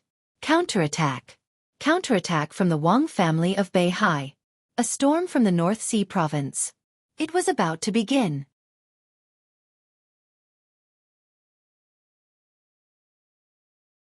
Chapter 752. At the end of the first lunar month, Mount Dibing was like a huge construction site. Countless construction machines were busy from the mountain to the foot of the mountain, repairing the barren mountain that had become a piece of white land day and night. Wang Shangxiao walked on the huge construction site, supervising the work in person. Occasionally, when he encountered something that needed help, he would give a hand. The construction site was too big, so there were many things that needed help. In less than a morning, Wang Shangxiao was covered with dust. He sat on a stone block to rest. A worker beside him wiped the dust off his hands and handed him a bottle of water. Wang Shangxiao smiled and thanked him. He took the water and took a sip. Looking at the shape of some palaces in the distance, he was silent. Half a month ago, the Wang family of Beihai had officially announced the expulsion of Di Jiang. The Kanglan River Jiang family also said that they would remove Di Jiang from the family tree. All of this was proposed by Wang Shangxiao. When he didn't feel too much pressure, he directly abandoned the most trustworthy superior of the invincible realm. Wang Shangxiao personally escorted Di Jiang to Beihai prison. As soon as he came back, the Wang family of Beihai officially announced Wang Shangxiao as the new patriarch of the Wang family of Beihai. He was not an acting patriarch like Di Jiang. He completely replaced Wang Tianzong and became the official patriarch of the Wang family of Beihai, as well as the supreme ruler of Beihai province. This year, Wang Shangxiao was just 26 years old. In the face of this young new patriarch, all the people of Beihai were supporting him. In the praise, Di Jiang seemed to become the abyss of Beihai province. Innumerable curses and dirty water were poured on Di Jiang. First, Li Tianlan swept all the way from autumn water to Mount Dibing. Then, the mysterious chosen one destroyed everything on Mount Dibing with a sword. For the people of Beihai who had the highest sense of honor and belonging, all of this seemed to be because of Di Jiang's cowardice at the beginning. Most people thought that he was a coward for taking the initiative to withdraw the Internal Defense Force and the Heaven Punishment Troop in the face of Li Tianlan. If it weren't for this matter, the powerful Wang family of Beihai wouldn't be treated as a coward and bullied casually. More curses followed. The rumor that there was a deal between Di Jiang and Emperor Dong's palace on Mount Dibing reached the ears of ordinary people in Beihai. As a result, the curses of those with ulterior motives, those who attempted to usurp the throne, and those with wild ambitions rang out in every corner of the North Sea. In the shortest time, Di Jiang, who used to be a student of Sword Emperor and had incomparable glory in Mount Dibing, was completely discredited. Wang Shangxiao had been silent about this. From the beginning to the end, he had never said a word for Di Jiang. Even when some of the media directly controlled by them led the public opinion to push all the blame on Di Jiang, Wang Shangxiao also acquiesced. His silence and his proposal to expel Di Jiang had been widely praised and respected in North Sea. When most of the people focused their attention on spurning Di Jiang, no one paid attention to Wang Shangxiao's age. Even because of what he did to eradicate the cancer for Beihai, he naturally gained a lot of support. Even Wang Qinglei temporarily fell silent within the Wang family of Beihai. Everyone was paying attention to the movements of the new patriarch of the Wang family of Beihai. But since he became the official patriarch of the Wang family of Beihai, the only order he issued was to repair Mount Dibing. Apart from that, there was no other action. Silence. For a moment, the entire Mount Dibing became silent. Wang Shengxiao's silence directly caused the internal turmoil of the Southeast Group. Wang Qinglei, who was in Wuyue, frequently took action. He met with some backbone figures in the group, won over people's hearts, and further raised his status. 10 days ago, he personally went to Yuzhou to meet Li Huaqing. The Zhongzhou State Parliament, which had been silent for a while, also began to react after going to Yuzhou to meet Li Huaqing. A tentative investigation team began to enter North Sea. Wang Shengxiao still didn't say anything. He just told the provincial government of Beihai to entertain the investigation team well. So another investigation team entered North Sea. Wang Shengxiao's order was still to entertain them well. The Zhongzhou State Parliament was completely relieved. In the beginning, no one thought that the Wang family of Beihai would always give in. Especially after being attacked by the mysterious expert, the parliament didn't see the opportunity to beat the dog when it was down. Instead, they smelled a touch of danger. They might not know the mysterious chosen one, but they knew enough about the Wang family of Beihai. As the family with the deepest foundation in the dark world, after a series of recent blows, no one believed that the Wang family of Beihai could bear it. They would definitely rebound completely. If they couldn't find the mysterious chosen one, all the counterattacks would probably fall on the academics and the prince group. In such a situation, Wang Qinglei's attitude would even be on the side of the Wang family of Beihai. So the two groups were nervously on guard. But Wang Shengxiao kept silent. After Wang Qinglei officially showed his attitude, Zhongzhou State finally let go of some scruples and began to test him constantly. Wang Shengxiao made concessions again and again in the face of the test, which made people feel that he was too young to handle the situation and was ready to compromise. So all kinds of investigation teams began to enter the Wang family of Beihai, and were ready to take action against countless core projects in North Sea. Some of the potential allies of the Wang family of Beihai also showed signs of wavering. 3 listed companies affiliated with the Wang family of Beihai and based in Zhongzhou State began to be suppressed, and their stocks were secretly acquired.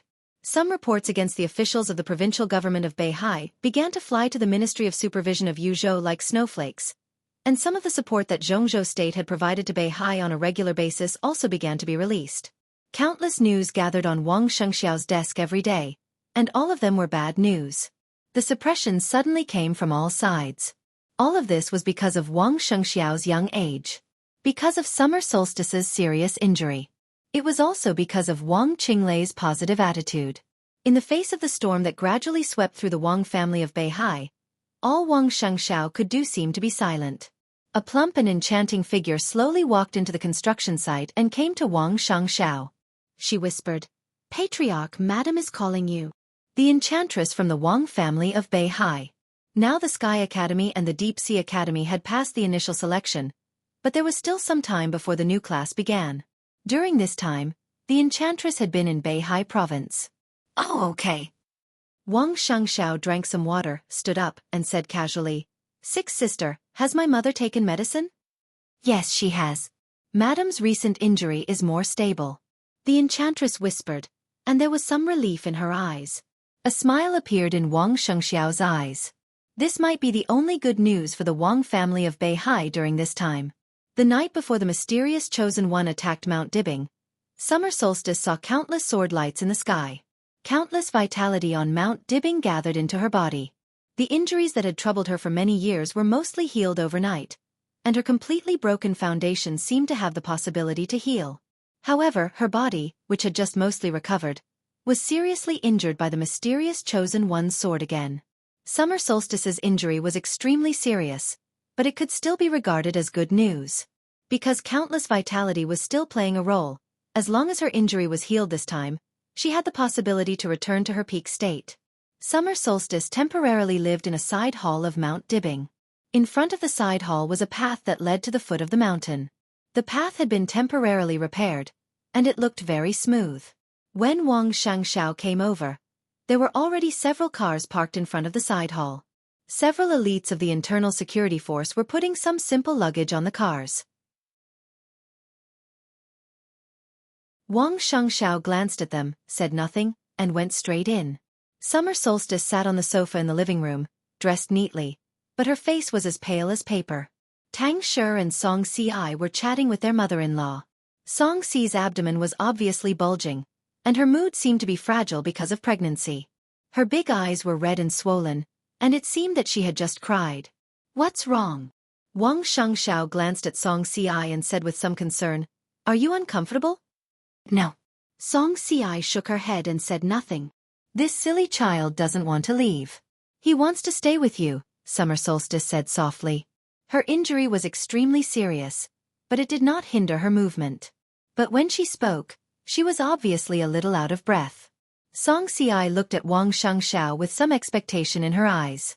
Wang Shengxiao was silent for a while, then shook his head and said, "No. You have to leave for a while today." "How long?" Song Si asked softly, with a trembling voice. "It won't be long." Wang Shengxiao smiled and said, "When I stabilize the situation of the Wang family of Beihai, I will take you back. But the child is about to be born. I don't want to see you when the child is born." Song Si's voice was hoarse. The gender of the child in her belly had been checked. It was a boy. After a long discussion with Wang Shengxiao, they decided to name it Haotian. Song Si was very looking forward to the child's future, but Wang Shengxiao was very determined to send them away. Song Si had mixed feelings. Thinking of the long separation, she felt a little wronged and even more humiliated. She was the woman of the patriarch of the Wang family of Beihai. When would she leave Mount Dibbing to take refuge? "I will be with you when I have time," Wang Shengxiao whispered. "I heard that you have withdrawn the people you sent out to look for her?" Summer Solstice changed the topic and whispered.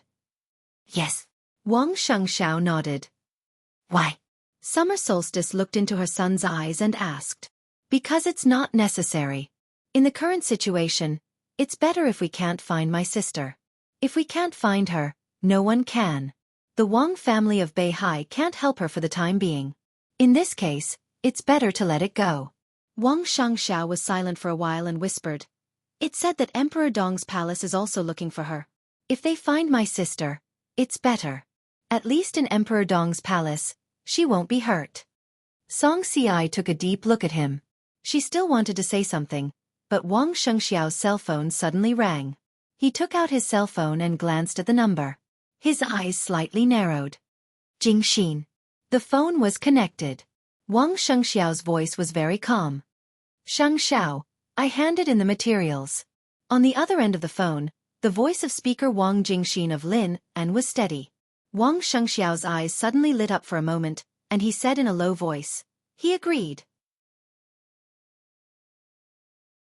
"Yes, in the past half a month, we have communicated 6 times. Just now was the 6th time.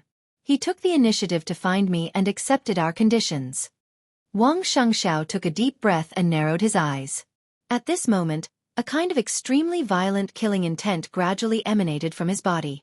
The temperature of the whole hall seemed to become cold.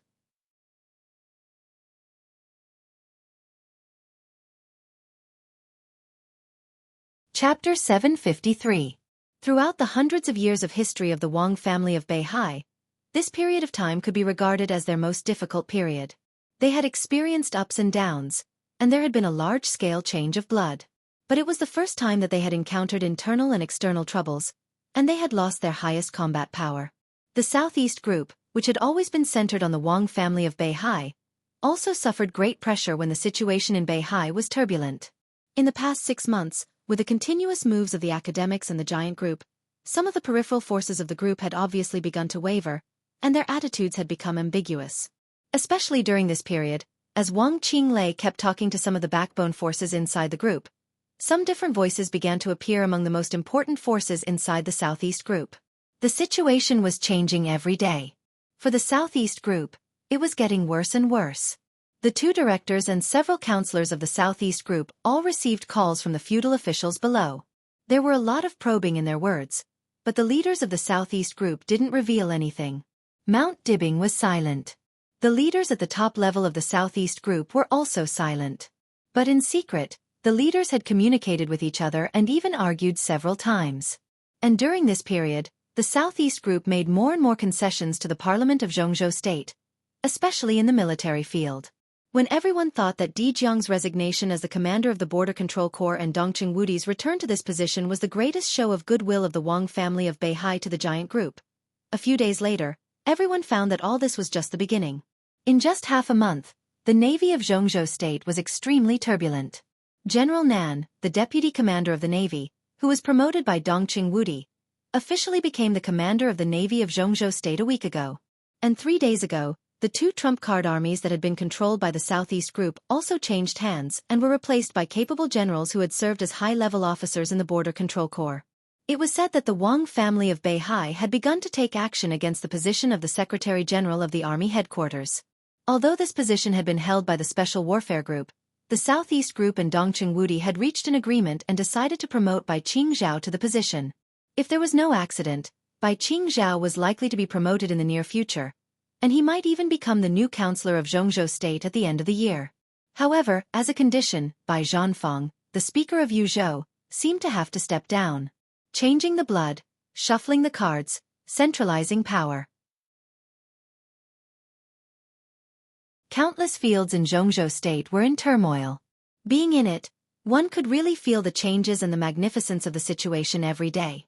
In the countless changes, a figure of the Southeast Group, who had always been low-key and gentle but had never been ignored by anyone, was becoming more and more prominent in the ever-changing storm. It seemed abrupt, but it was natural for him to walk to the front of the Southeast Group. Military God Yi Dongxing. Most of the transactions between the army headquarters and the giant group were presided over by Yi Dongxing. Not only did they compromise with the giant group, but the academics and the prince group also gained a lot from the changes.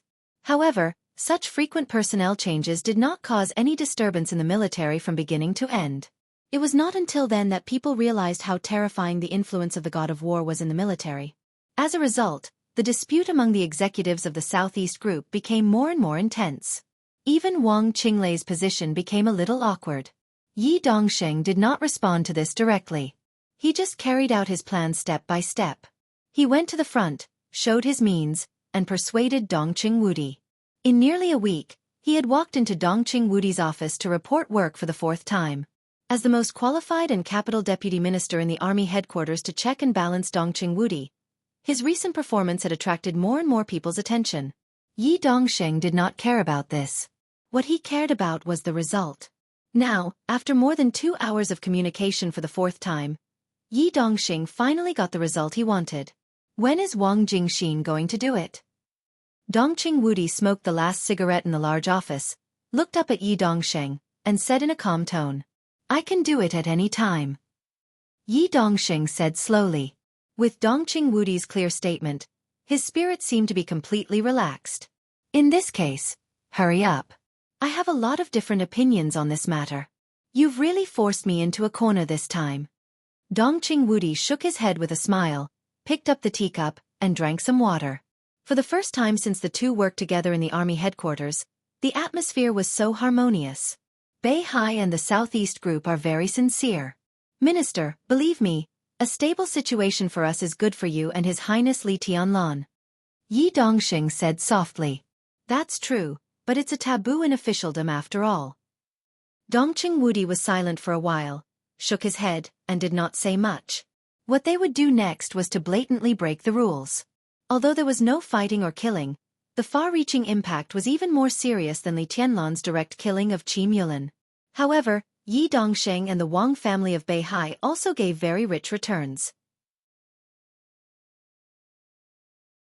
Dongqing Wudi hesitated for several days and communicated with the big shots of the giant group many times before he decided to agree. "It's just a little taboo. We are the ones who do the work. If you don't agree, Wang Jingxin will not dare to do it." Yi Dongxing's tone was extremely frank. Dongqing Wudi was stunned and narrowed his eyes at Yi Dongxing. He was not surprised by the current situation. The Wang family of Beihai could not do anything alone. Because of Li Tianlan, the giant group had become their best ally, so even if they had to pay a high price, they had to make Dongqing Wudi completely consistent with them. The storm that Wang Jingxin was about to set off in Jiangzhou was a piece of candy that the Wang family of Beihai gave to the giant group, but it also violated a political taboo. This piece of candy was undoubtedly very sweet. As long as Dongqing Wudi agreed, he had to maintain this result with the Wang family of Beihai. In that special situation, no one could maintain it alone. To be exact, as long as Dongqing Wudi agreed, the giant group would be completely on their side. With a backer and an ally, the Wang family of Beihai could have more confidence in the next blood change.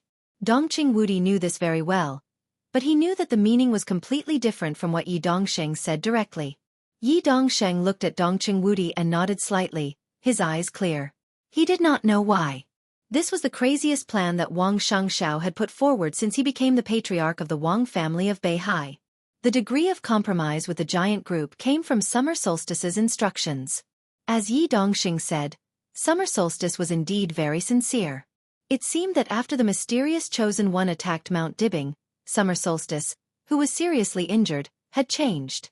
She gave up some things that she once wanted to hold on to and began to become calmer, more low-key, and more pragmatic. Have you been under a lot of pressure recently? Dongqing Wudi took out another cigarette and lit it. He asked casually, Zhanghuai seems to be very lively. Yi Dongxing's expression darkened for a moment. He frowned and then smiled bitterly. The problem of Zhanghuai had become a problem that the whole Zhongzhou state was paying attention to. The result here also directly determined the Zhongzhou state parliament's next action against the Wang family of Beihai. Dongqing Wudi would naturally notice it. The situation is out of control? Dongqing Wudi looked at Yi Dongxing's expression and asked slowly. It's not that bad, but this beginning has a very bad influence. Yi Dongxing said slowly. Dongqing Wudi nodded. Zhanghuai province was one of the core back gardens of the Southeast Group. It bordered Wuyue and was deeply influenced by Wuyue. The speaker and the governor of Zhanghuai had always been very close to Wang Qinglei. This relationship was nothing before. But in recent days, Wang Qinglei visited Zhanghuai, and then the speaker and the governor of Jiangxia expressed their support for Wang Qinglei on different occasions. It could be said that they had officially shown their attitude and started to fight. This was undoubtedly the first step of Wang Qinglei's plan to conquer the southeast. Wuyue was firmly controlled by him. Jiangxia now belonged to the Li family and the giant group. At that time, the foundation of the group and the Wang family of Beihai would face an extremely difficult situation. And the cause of all this was that Yi Dongxing's recent high-profile actions made Wang Qinglei feel uneasy. The Navy big shot replaced by General Nan was a close friend of Wang Qinglei. This alone was enough to make Speaker Wuyue feel threatened, so his means became more and more aggressive. Yi Dongsheng came from the army headquarters, and Wang Qinglei was in Wuyue. The two of them, who minded their own business, now seemed to have become the most direct competitors within the Southeast Group. As a result, the Wang family of Beihai and the Southeast Group had to adjust their plans and directions for the next few decades, and their own strength would inevitably shrink to a certain extent. This was also the reason why the giant group and even the academics could accept it. However, before the result of Zhanghuai was clear, Yi Dongsheng was destined to bear great pressure. Both of them stopped talking and smoked in silence, deep in thought. They had talked about what should be talked about. The next step was to wait. Waiting for the rainstorm. The shrill ringing of the phone suddenly rang in the office. The two people in the office were shocked at the same time and looked at each other. Dongqing Wudi took a deep breath and looked serious. He picked up the confidential phone in front of him. Okay, I got it. He said to the phone and hung up. Let's go. His voice was low and calm. The council is holding an emergency meeting. Yi Dongxing took a deep breath and subconsciously clenched his fists. Wang Jing was moved. The two looked at each other and walked out of the office one after the other. It was 10 o'clock in the morning on the 29th day of the first lunar month in Zhongzhou State. Just after the New Year. The entire Zhongzhou State and the entire Beihai suddenly welcomed an extremely violent rainstorm.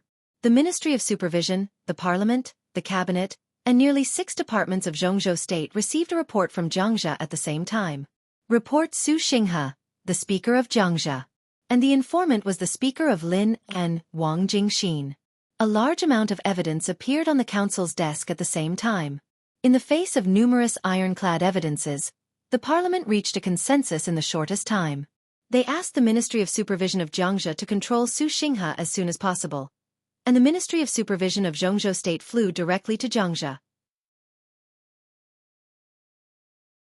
It was 11 o'clock in the morning when the order was issued. It was sunny in Zhongzhou State. It was raining cats and dogs in Zhujiang. At 1:45 p.m., the Ministry of Personnel of Zhongzhou State directly issued a document and spread it all over Zhongzhou State. Su Xinghe's position as the chairman of Jiangxia Province was revoked. The governor of Jiangxia, Zhou Yuanshan, was appointed as the new chairman of Jiangxia. The transfer order of the Ministry of Personnel was sent to Huating at the same time. Dongqing Qiuqi was transferred to Huating as the speaker of Wudong New Area. She served as the deputy speaker of Jiangxia, the deputy governor of the provincial government, and the acting governor. At 2:15 in the afternoon, the torrential rain spread from Zhujiang to Jianghuai. The Jianghuai governor was transferred without any preparation. Chairman Wang Jingxin was transferred to Jianghuai as the governor. There was no sign or brewing. The violent wind and rain swept through Zhongzhou State. When everything seemed to have settled down, it was 2 o'clock in the afternoon. The Wang family of Beihai, Mount Dibing. 2 cars had gone down the mountain one after another. Tang Shi and Song Si's cars. Summer Solstice's cars. One after the other, they were getting farther and farther away. Wang Shangxiao stood on the stage, a formidable person, watching the cars getting farther and farther away and finally disappearing. He took a deep breath, and his expression had become extremely calm. The enchantress stood quietly at the foot of the mountain, waiting for Wang Shengxiao's order. "Bring them," Wang Shengxiao's voice sounded. Before the thunder came, his voice sounded clear and cold on Mount Dibing. "Bring them all here."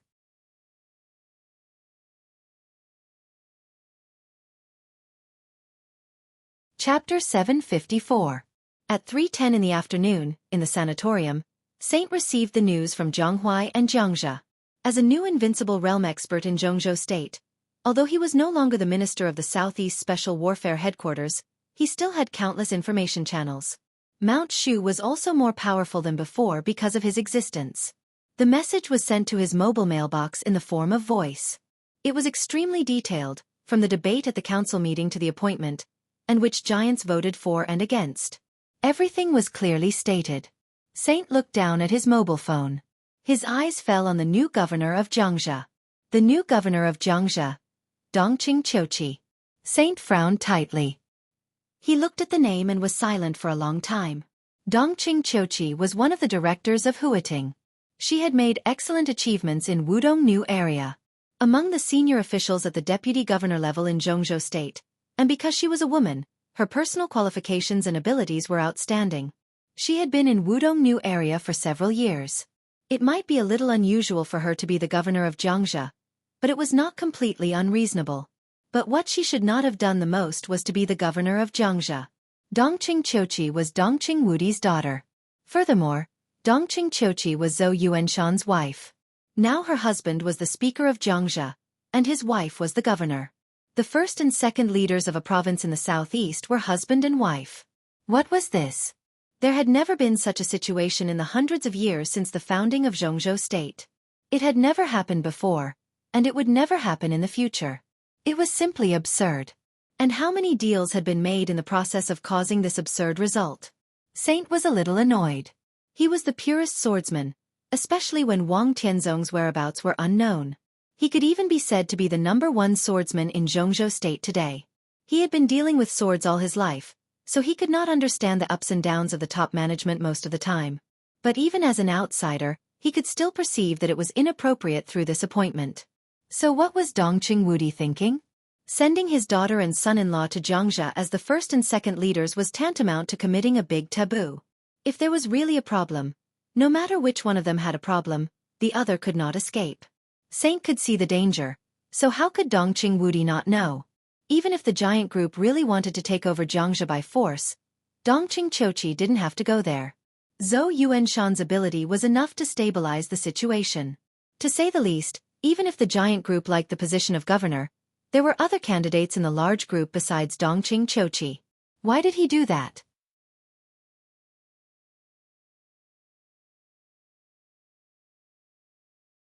All this information was suppressed by Dongqing Wudi. Judging from the result this time, Dongqing Wudi was indeed set up once, but he did it willingly. Military counselor chuckled. Make it clear. Saint was a little confused. The motion to transfer Dongqing Chochi has been going on for a while. The original intention of the giant group was to transfer Dongqing Chochi back to Zhongyuan to serve as the governor of Zhongyuan province, and transferring her to Jiangxia happened recently. At first, Wang Jingxin communicated with Zhou Yuanshan, and then Yi Dongsheng communicated with Dongqing Wudi. The reason is very simple. The Wang family of Beihai is in a bad situation now, and Jiangxia must be given up. Wang Qinglei is ambitious, and the situation in Jianghuai is unstable. At this time, Wang Jingxin, the trump card that has been cultivated for a long time, can play a great role. Military Councilor's tone was calm. So the Wang family of Beihai gave up Dijiang, Su Xinghe, and many things that could cause trouble. They tried their best to stabilize the internal situation of the Wang family of Beihai. At the same time, they gave up Jiangxia and used Wang Jingxin to go to Jianghuai to withstand the situation in Jianghuai. This is also a test for him, and it also strengthens the relationship with the giant group. Go on. Saint narrowed his eyes, and his eyes flickered.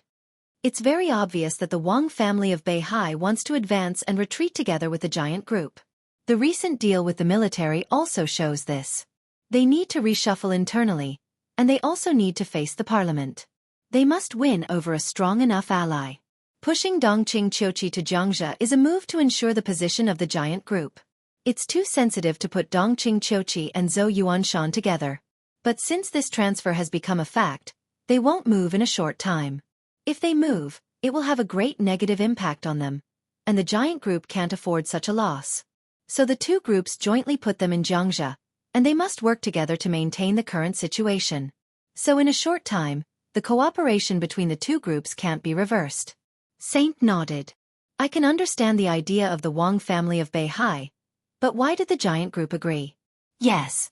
To be exact, it was Dongqing Wudi who agreed. Military Councilor's tone was a little unfathomable. Do you know the result of the meeting of the decision-making committee just now? Zhou Yuanshan's appointment was approved by a unanimous vote, and Dongqing Chochi's voting result was very interesting. Among the 6 groups in Zhongzhou State, there were people in each group who agreed with Dongqing Chochi's transfer, and there were people in each group who opposed it. Yi Dongsheng voted for it, Wang Qinglei opposed it, Dongqing Wudi voted for it, and Zhou Mulin opposed it. There were different voices within each group.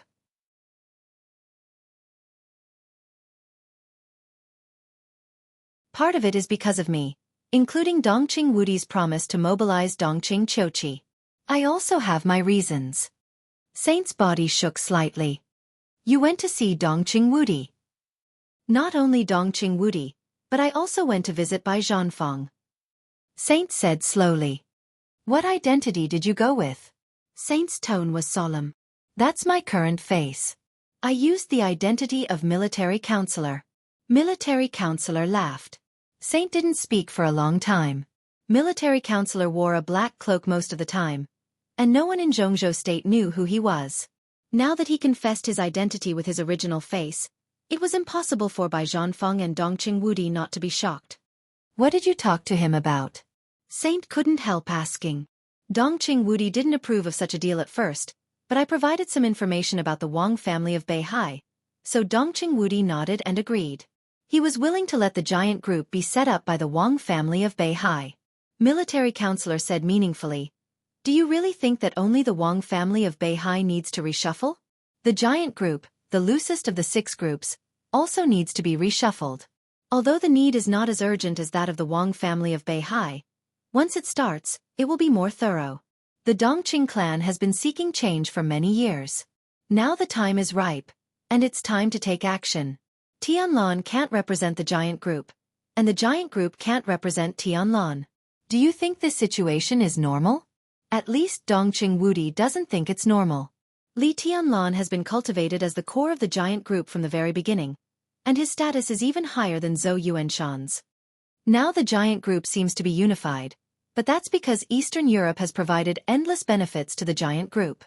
Dongqing Wudi has long wanted to change this situation. Military counselor said softly. In that case, why didn't Dongqing Wudi agree to the Wang family of Beihai's request at the beginning? Saint asked. Because Dongqing Wudi underestimated Wang Shangxiao at the beginning and didn't know his determination. Military counselor smiled. I told him, and he naturally had no scruples.